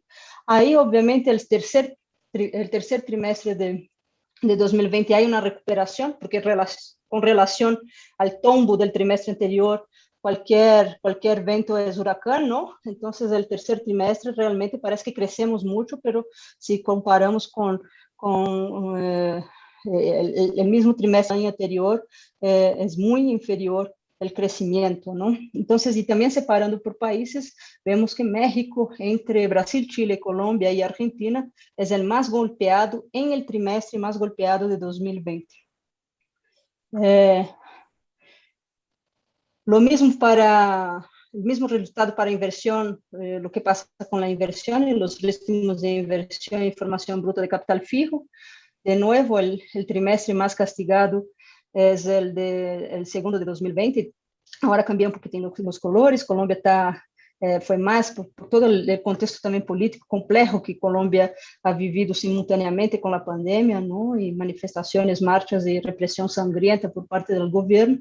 Y esa disminución en el caso de colombiano que llega a menos de 30% negativo en la tasa de crecimiento de formación bruta de capital fijo, habla de las dificultades de recuperación futura, ¿no? Entonces, ya pensando mediano o largo plazo, la recuperación está bastante comprometida por esa disminución en la formación bruta de capital fijo y en la inversión productiva, ¿no? Esa tablita es del último informe de la CEPAL, de ahora de julio, sobre las proyecciones de crecimiento, ¿no? Entonces, 2020 es el año de la gran caída, ¿no? Entonces, realmente el promedio latinoamericano fue disminuir un menos 6,8% su tasa de crecimiento del PIB. Ese año ya se espera una tasa de crecimiento positiva en 5,2%, pero de nuevo la misma resalva, ¿no? Cuando uno cae tanto, cualquier crecimiento parece espectacular y no lo es solo que estamos saliendo demasiado del fondo del pozo, ¿no? Y para 2022, de nuevo, regresamos a esa tendencia de crecimiento estancada de 2,9%. Ahí les destaco para México, el menos 8,3%, también ya fue mencionado, la expectativa de que ese año sea un crecimiento positivo de 5,8% y para 2022, 3,2%. Ahora bien, también vemos como si no es un crecimiento marcha atrás, es un crecimiento lento, viene acompañado de un aumento del endeudamiento. Del mismo informe de la CEPAL, vemos que en América Latina el aumento de la emisión de bonos ha crecido de manera sistemática desde el inicio de la pandemia, ¿no? Entonces, aquí ustedes ven como por trimestre ha venido creciendo la emisión de títulos, sean títulos públicos del gobierno general, ¿no? Gobierno federal o central, dependiendo de cómo está la organización de cada país, ¿no? Pero aquí en México el gobierno federal. Luego el sector financiero, ¿no? Entonces, como los bancos están también emitiendo los títulos, y el sector no financiero, que son empresas que también están emitiendo títulos y debêntures, como crecieron en ese contexto de la pandemia, ¿no? su emisión de títulos.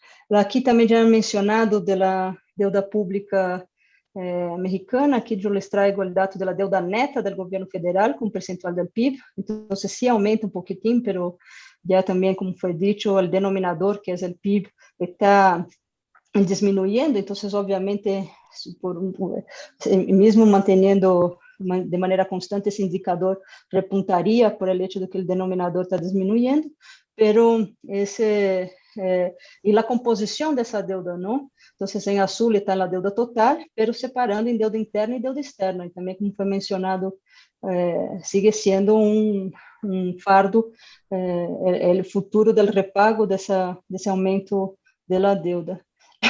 Aquí era un poco del comportamiento de la deuda de las familias, ¿no? Entonces, ese que les digo, hay resultados un poco ambiguos, porque estamos trabajando, estamos viendo en los datos un sector financiero poco profundo, que es la característica del sector financiero en México. Entonces, siquiera la gente puede endeudarse bien para ser realmente un problema, porque es un sistema bancario que es muy conservador en su concesión de créditos, ¿no? Entonces, sí, las tarjetas de débito aumentaron, que es un reflejo de la necesidad de transacción virtual y no acudir a la sucursal, típicos del contexto de la pandemia. Pero, también el financiamiento para bienes de consumo duradeiro, pero hay otros rubros como tarjeta de crédito que de hecho han disminuido. Entonces, el número de tarjetas de crédito solicitadas en el año anterior y en el contexto de la pandemia, de tarjetas de crédito activas, ahora es menor. Entonces, ese es un poco lo que estamos analizando, la diferencia de lo que vemos en el endeudamiento de las familias y hogares en países centrales y la precariedad de siquiera poder contar con este apoyo en el momento de emergencia y que uno pierde el empleo o cualquier cosa por el estilo en economías como la nuestra.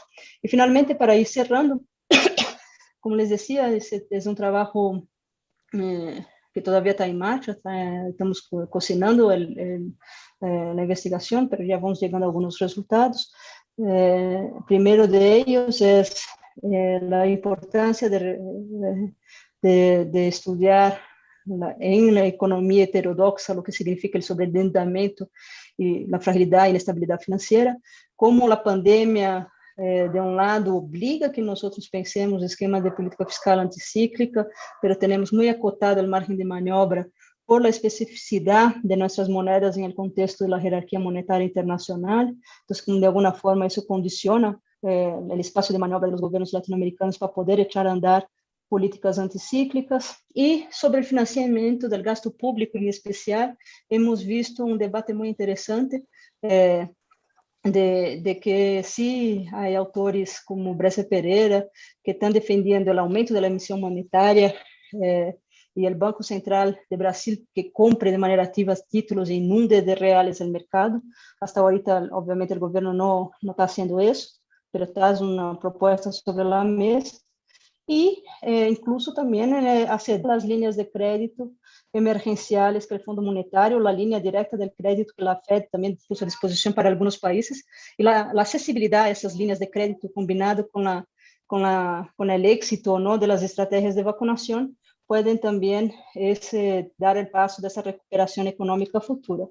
Aún así, en ese contexto, no podemos dejar de pensar lo que realmente significa ese endeudamiento actual, ¿no? Entonces, no hay free lunch, no hay almuerzo, no hay comida gratis. Es deuda adquirida, por más que sea denominada en moneda nacional, en algún momento pesa sobre la estructura de las finanzas públicas vía pago de tasa de interés, y eso no puede ser dejado fuera de consideración, ¿no? Y también lo que vamos a hacer en el futuro, si todavía no tenemos cualquier señal de una robusta recuperación para hacer el repago de esa deuda. Entonces, eso sería todo. Muchísimas gracias por su atención. Muchas gracias, doctora Mónica. Muchas gracias por ajustarse perfectamente bien al tiempo, sobre todo. Y pues nuevamente seguimos poniendo el dedo en la llaga, ¿no?, sobre justamente estos retos que nos presenta la las diferentes trayectorias de recuperación según las heterogeneidades que se van percibiendo en cada uno de los perfiles de los países, por lo menos en la región de América. Y bueno, en este tono se anticipan que las proyecciones de la actividad económica, por lo menos en el mediano plazo, las recuperaciones para las distintas economías van a seguir con una muy fuerte heterogeneidad entre sectores y entre países en el mediano plazo. Y pues estas perspectivas están justamente sujetas a una elevada incertidumbre, con la palabra que nos estaba concluyendo Mónica en su presentación, dependiendo de la evolución de la pandemia, de la debilidad prolongada de la demanda interna, y también de las cosas que tienen que ver con la deuda, pues justamente con las constantes reducciones de la calificación crediticia en el caso de México para su deuda soberana. Yo nada más quisiera solicitarle a la doctora Mónica si tiene alguna reflexión o algún comentario por lo menos en el caso de México, en lo que va en esta administración, el gobierno mexicano se ha visto reticente bueno, no está negado al crédito, por lo menos del crédito interno, no está negado a esta parte del crédito, pero en cuanto al endeudamiento se prefiere más vía emisión de bonos que crédito. Está así muy reticente el gobierno al crédito externo, pero como que no hay ningún pero para la emisión de bonos o de deuda vía emisión de bonos, ¿no? De colocación de bonos en los mercados externos. ¿Hay alguna reflexión sobre esto?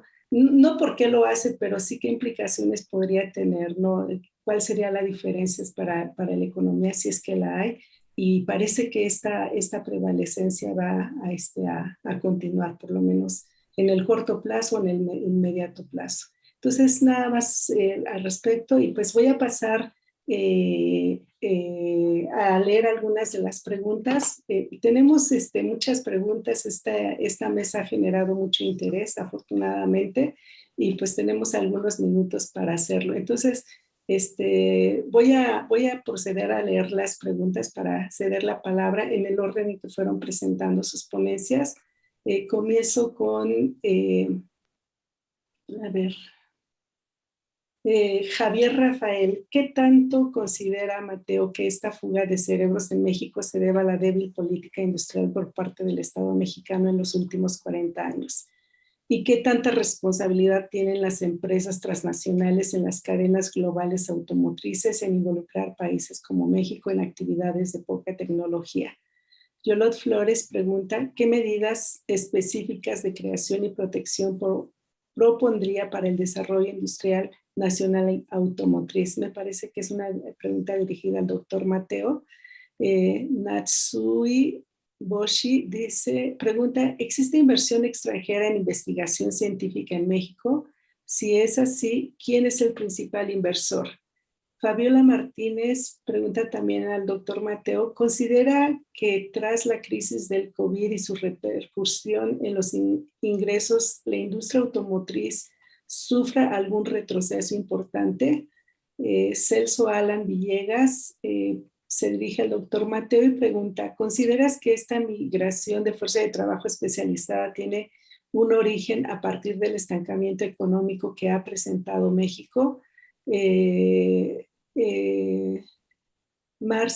La doctora Marcia Solorza pregunta al doctor Aderac, dice, ¿sería posible implementar una renta básica universal en países de América Latina? Me parece que sí es una pregunta, doctor Aderac. Para el doctor Mateo, ¿qué debería hacer el gobierno mexicano con la producción de litio? Pregunta Roberto Soto. ¿Qué debería hacer con la producción de litio, insumo fundamental para la nueva generación de automóviles, los eléctricos? Celso Alan Villegas pregunta, en su opinión, ¿los aumentos salariales en este sexenio tuvieron efecto alguno en esta tendencia migratoria? Me parece, me parece que es para el doctor Aderac. Y para DERAC, Roberto, de parte de Roberto Soto, comenta, pero ¿por qué implementar ese tipo de programas de renta básica si es mejor generar empleos bien pagados con seguridad social y de pensiones? Empleos productivos permanentes. Celso Alan Villegas pregunta al profesor Aderac, ¿puede existir una relación entre el modelo de desarrollo y la violencia, donde los actuales niveles de violencia son resultado de estos modelos que generan bajos niveles de desempleo? Fabiola Martínez, para el profesor Aderac, con los problemas climáticos existentes en la región, ¿considera que en las políticas post-COVID la inversión para la adaptación al cambio climático es necesaria? Celso Alan Villegas, para el profesor Aderac, ¿puede existir una relación entre el modelo de desarrollo y la violencia, donde los actuales niveles de violencia son resultados? Ya había pasado esa pregunta, me parece. Para la doctora Mónica, la CEPAL sugiere el uso de bonos verdes. ¿Cuál es su opinión de este tipo de instrumentos de deuda? Y segundo, financiar el desarrollo mediante deuda o a través de gasto público productivo eficiente. Ok, esta fue de parte de Roberto Soto. Celso Alan Villegas pregunta a la doctora Mónica, ¿la financiarización tiene un efecto negativo en el nivel de empleo de la economía? ¿Cuál podría ser el canal en su opinión? Celso Alan también, ¿qué papel podría tener el tipo de cambio con respecto a la financiarización y su efecto en la disminución del porcentaje de los salarios en el ingreso? También Celso Alan pregunta, ¿la financiarización tiene un efecto negativo en el nivel de empleo? De la economía, ¿cuál podría? ¿Es la misma? Doctora Mónica, de parte de José de Jesús, en la región y en este contexto pandémico, ¿cómo se impulsaría una mejora en el comportamiento de la formación bruta de capital? Y Celso Alan, ¿qué papel podría tener el tipo de cambio con respecto a la financiarización y su efecto en la disminución del porcentaje de los salarios en el ingreso? Ya era la misma. Yolot Flores, a la doctora Mónica. En la región, en este contexto pandémico, ¿cómo se impulsaría una mejora en el comportamiento de la formación bruta de capital? La misma, ajá. Y bueno, aquí me aclara que la pregunta es de Yolot Flores.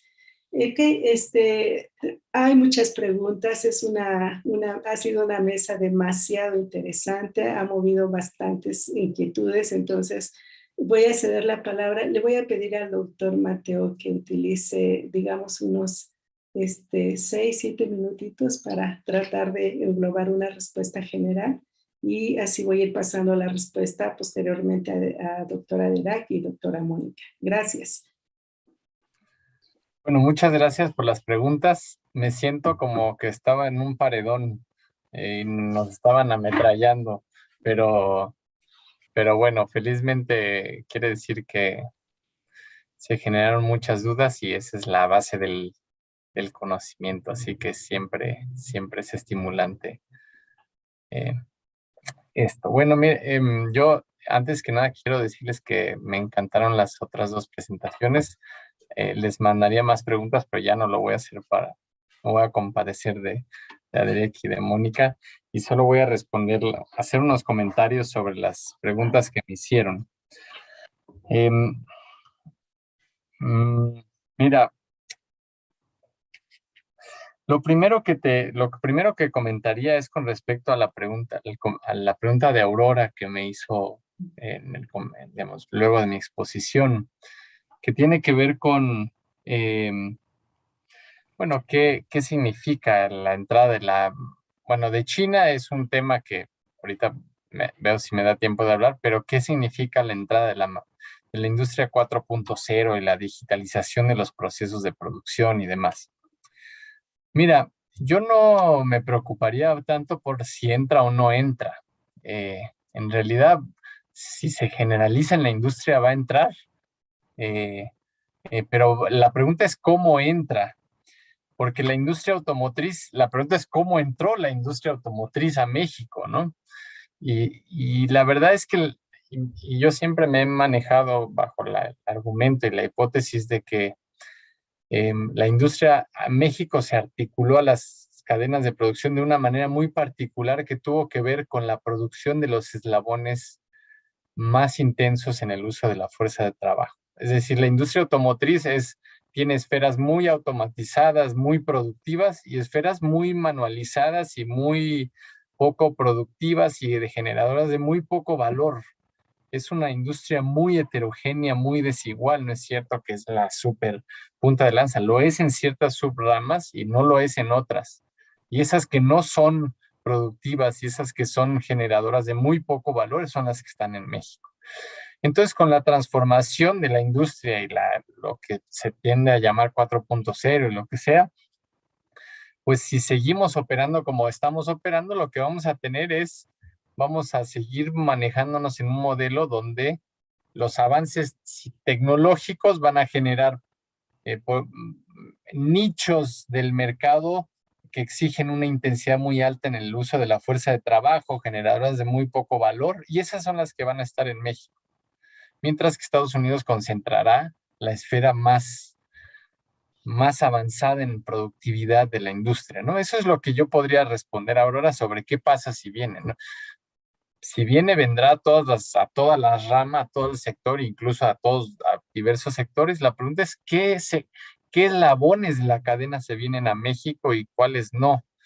Y si seguimos operando como está, va a venir los eslabones más precarios, pues los más atrasados en términos de avanzado y atrasado en la cadena, ¿no? En términos de generación de valor agregado. Bueno, respondiendo a Javier Rafael, pues sí, la fuga de cerebros es resultado de una débil política industrial, sin duda lo es. Y con esto respondería a la pregunta de Yolot también. Pero el problema no es superficial, como traté de concluir, no es un problema de anunciar a los medios de comunicación que vamos a poner en marcha un plan de repatriación de investigadores. No es eso, es mucho más profundo que eso. Como lo es la profundidad vinculada a la migración masiva, no de fuerza de trabajo calificada, sino a la migración, pues la fuga de cerebros, como se le tiende a llamar, está vinculada, sí, a una política, digamos, de una política económica que ha desarticulado por completo el aparato productivo de este país, si es que podemos llamarle aparato productivo a lo que existe en este país. Entonces, la fuga de cerebros tiene que ver con una política industrial, tiene que ver con que hoy en México se habla de que no queremos una reforma fiscal, porque bueno, con lo que saquemos de la corrupción, pues ya es suficiente, ¿no? Pues no, porque la industria automotriz tiene una tasa efectiva de impuestos de 1.2%. O sea, es nada. La industria de autopartes es de 2. No sé qué, 1%, es nada. Es una burla lo que existe en términos de política fiscal con respecto a estos sectores estratégicos de la economía mexicana, ¿no? Hay una política económica neoliberal que viene de los 80s, que tiene que ver con bajar el contenido nacional que se requiere hacer en México. Previamente a que, no por idealizar ese periodo, pero en los años 60 había una política que exigía que el contenido del automóvil fuera del 65% nacional, no regional, nacional. Ahora con el Tratado de Libre Comercio y ahora más con el TEMEC, ese contenido es regional y en México, pues puede haber el contenido que sea. Los insumos de la industria de autopartes son de 1.2%, insumos nacionales. Eso es política industrial. Eso es más bien es una política económica que no le interesa en lo más mínimo el encadenamiento nacional, no le interesa en lo más mínimo fomentar una protección de la industria nacional. Lo que es una penetración vil del capital foráneo al territorio mexicano, por los salarios, por la política fiscal y por la cercanía con Estados Unidos. O sea, ventajas comparativas en su más ruda expresión. Sobre el comentario de Javier, la pregunta de Javier, sí, las responsabilidad desde mi punto de vista es del Estado, no de las empresas, porque el Estado es el que aplica la política económica para que pueda existir las empresas tal y como existen en México. Pero sí es cierto, con la formación de la reestructuración productiva, las firmas automotrices se colocaron ya no es la integración vertical donde Ford era dueño de todo, desde los plantíos de caucho en el Amazonas, sino que las empresas, firmas dominantes, los capitales monopólicos dentro de la industria se colocan en los eslabones estratégicos de la cadena que tienen que ver con el control del conocimiento. Y entre otras cosas, ¿no? Son ensambladores y eso, pero son los que controlan el conocimiento. Y con las transformaciones productivas, con las 4.0, con la incorporación de tecnologías de la información a la industria, pues claro, cada vez más el control de los datos se está volviendo más importante y las empresas como Google, las empresas como esas, se están convirtiendo poco a poco en competidores de las firmas automotrices que hoy conocemos, que son, bueno, las que conocemos todos, General Motors y demás, ¿no? Entonces, sí, son responsables porque son las que están encabezando todo. Ay, güey, ya me pasé. Bueno, una última cosita sobre Roberto. El litio. Bueno, el litio es muy importante. El problema es que el litio en México, que tiene las reservas de litio más importantes de América Latina, pues ahora está articulada en torno a la necesidad de corporaciones extranjeras. O sea, los dueños de los yacimientos de litio en México, en Sonora, es Bacanora, una empresa canadiense, ahora Tesla. ¿Y qué es eso? O sea, en vez de aprovechar un momento para generar una empresa estatal, pública, shalala, estamos entregando una materia tan importante como el litio. Bueno, así va a ser la historia, Roberto. Lamento decirte eso, pero así va a continuar, ¿no? Bueno, perdón, me emocioné un poco y ya.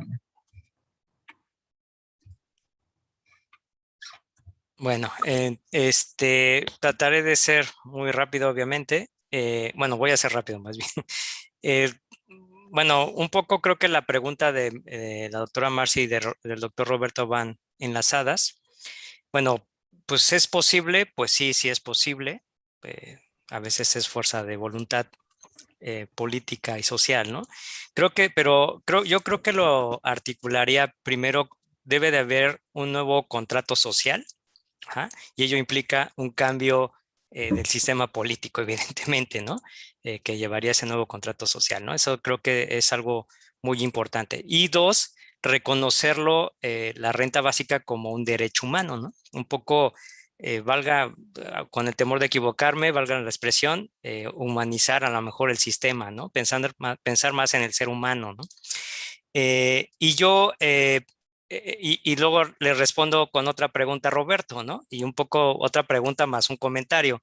Sería, bueno, pues desde el siglo XVIII, el sistema de producción capitalista pues ha sido incapaz de generar condiciones laborales adecuadas para todos, ¿no? Entonces, evidentemente, ¿por qué pensar otra vez en lo mismo, ¿no? Cuando ya conocemos el resultado, ¿no? Y más en una región pues sumamente compleja, ¿no? Y con muchas contradicciones, ¿no? Entonces, es eso. Y dos, bueno, pues está el caso de Alaska, ¿no? Por ejemplo, donde es un campo interesante, donde creo que reciben algo así como $2,000, ¿no? Cada persona, cada habitante del estado, ¿no? De los Estados Unidos. Luego, hay otra pregunta, me parece, a ver, espérenme, aquí creo que las anoté. Bueno, Celso Alan dice si el modelo de desarrollo, bueno, genera una violencia, ¿no? Y es el resultado que generan esos bajos niveles de empleo, pues evidentemente que sí, ¿no? Y esa pregunta creo que también va asociada con creo que es el mismo, con la violencia y bueno, esa relación del modelo de desarrollo. Por ejemplo, yo diría, por ejemplo, en la urbanización, ¿no? La gentrificación, ¿no? Hay un proceso de rehabilitación urbanística y social en una zona deprimida, pero expulsa, ¿no? A la gente que estaba ahí empobrecida y la manda a habitar otra zona geográfica, ya a lo mejor de más riesgo, ¿no? Entonces, evidentemente, el modelo de desarrollo, de crecimiento que prevalece en nuestros países, pues sí, generan esas violencias, esos problemas de desigualdad, ¿no? Evidentemente. Entonces, creo que sí. Y otra pregunta, no, bueno, ese es de Roberto, perdón. Que si tendría que haber una política, bueno, inversión para la adaptación al cambio climático, si es necesario, ¿no? En la cuestión del post-COVID y estos problemas climáticos, si es necesaria una inversión y una adaptación, ¿no? Pues sí, claro, a veces creo que los humanos, o bueno, el mismo sistema de producción, los humanos mismos, pues no estamos conscientes, ¿no? De que compartimos el planeta, de que nuestras prácticas de consumo pues nos estamos autodestruyendo, por decirlo de alguna manera, y evidentemente, pues sí, tenemos que repensar, ¿no? En un sentido muy amplio esta situación, ¿no? No solamente en cuestión de la inversión, ¿no? No solamente yo no diría para la adaptación al cambio, bueno, para la adaptación, pero también para combatirlo, ¿no? O detenerlo, ¿no? En ese sentido, ¿no? Claro que es primordial, ¿no? Y el pensar en un nuevo modelo, pues tiene que atravesar esa situación, ¿no? Creo que con el riesgo de ser muy muy, ¿cómo se llama? Telegráfico, pues bueno, espero haber contestado. Ay, ahora no te escuchamos. Gracias, doctora Derac. Doctora Mónica, por favor, adelante. Muchas gracias. También, así, corriendo el riesgo que decía Derac de ser muy telegráfica, y también agarrando el gancho con lo que terminó Derac, la cuestión de que Roberto preguntaba de los bonos verdes y la CEPAL. Yo creo que hay que sí poner eso en la agenda de discusión pública, del debate público, pero tomar cuidado, ¿no? Porque uno analizando lo que viene pasando con las finanzas verdes, lo que ve es que sigue alimentando un esquema financiarizado de mercados financieros y o si un fondo de inversión ahora es un fondo de inversión verde que solo compra y solo tiene en cartera acciones de empresas no contaminantes, ¿no? ¿Cuánto realmente eso es real y cuánto es mentirita para que algunos puedan dormir bien, ¿no? Algunos hipsters de la Condesa puedan dormir bien esa noche. Entonces, la cosa es justamente pensar cómo traer con real seriedad esa discusión de un desarrollo sostenible, equitativo, y cómo las finanzas, el financiamiento, las modalidades de financiamiento pueden contribuir a eso sin estar alimentando una ciranda financiarizada ya existente, ¿no?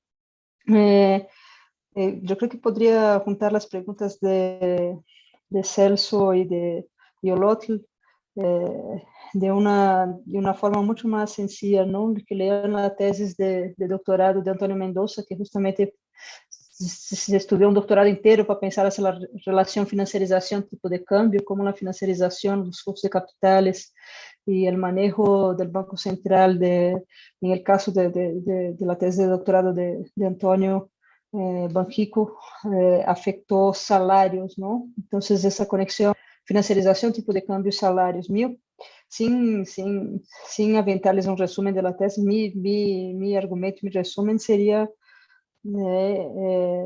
concatenar isso, não? Uma tendência à financiarização, livre mobilidade de capitales, banca central com regime de metas de inflação, como há uma certa tendência e tolerância à apreciação de tipo de câmbio, essa apreciação de tipo de câmbio, por sua vez, abarata as importações, isso destroça o que quedava de indústria nacional, emprego e salários, não?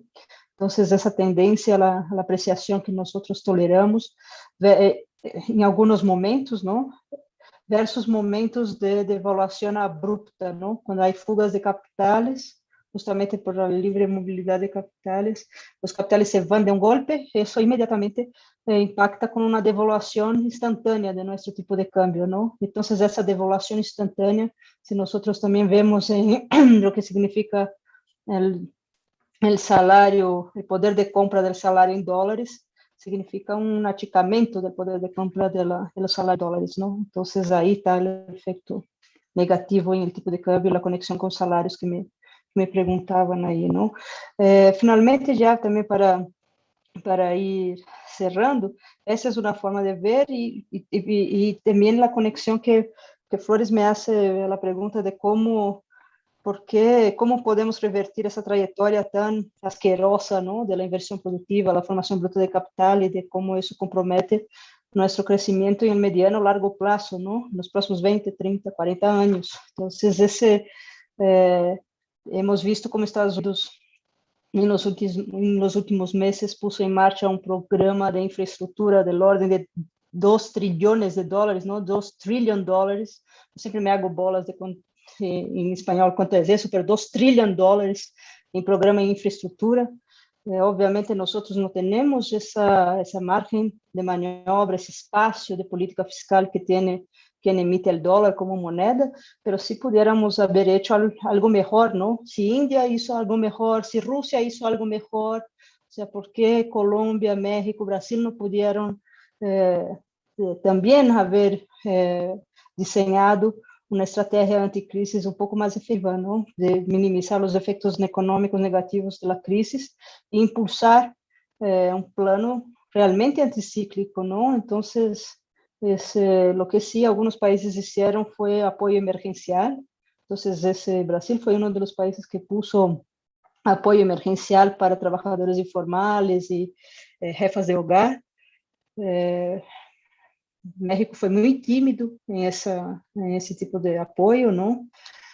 Pero aún así es irrisório, não? Es irrisório para a magnitude de crises que estamos vivendo agora e aumentar gasto em inversión pública, inversión productiva, incluso en gasto corriente, ¿no? Nós aqui todos, en esse Zoom aqui, somos gasto corriente. Ustedes están mirando gasto corriente. Pago de salários de trabalhador de la universidad pública es gasto corriente. Y eso es una forma de mantener la demanda activa y estimular la economía. Y ahí sí, como entrar de nuevo en un ciclo virtuoso de crecimiento y desarrollo para salir del hoyo, ¿no? Pero, de nuevo, ¿no? Estamos en un contexto de demasiada incertidumbre para que quienes toman ese tipo de decisión, si no es el Estado guiando y diciendo si se puede, vamos a capitanear nessa salida del fondo del pozo, el sector privado está ahí con los animal spirits bien domesticados, ¿no? Entonces los espíritus animales que motivan las decisiones de inversión también dormidos, están durmiendo su siestita por ahora, ¿no? Entonces ese serían mis comentarios con relaciones a las preguntas. Muchas gracias. Muchas gracias. Sí, muchas gracias, doctora Mónica. Les agradecemos a todos nuestros ponentes de esta noche. Realmente ha sido una charla, una mesa muy, muy interesante. Yo creo que todavía nos quedamos con muchas inquietudes, pero como bien decía el doctor Mateo, y yo creo que todos compartimos esta idea, justamente es el origen del conocimiento, ¿no? Entonces, mucho que seguir conversando, mucho que seguir platicando y pues la ocasión se presta para ello.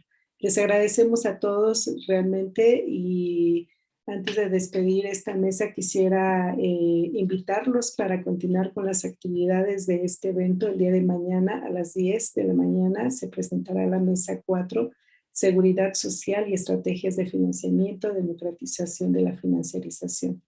Les invitamos cordialmente a que nos sigan acompañando y que sigamos discutiendo estos temas que están en boga y que son muy, muy importantes. Reiteramos nuestro agradecimiento también a las doctoras Mónica Mireles, doctora Claudia Maya, por este gran esfuerzo, oportuno, pertinente, necesario. Muchas gracias. Y sin más, quisiera preguntar a las organizadoras de este evento si quisieran tomar la palabra, decir algo más. Entonces, sin más que decir, nos despedimos. También muchas gracias, doctor Mateo. Gracias, doctora Dera Quintana, por sus amables presentaciones y aguantar acribillamiento. La ¿no? última round, en la última ronda. Sí, muchas gracias. Que descansen todos. Buenas noches y hasta mañana. Gracias, muchas gracias. Un gusto de verles. Gracias. Luego. Gracias. Gracias. Dios. Se quedan, Claudia, me voy, se quedan. Yo creo que José Carlos ya hemos terminado. Okay. Nos vamos, José Carlos.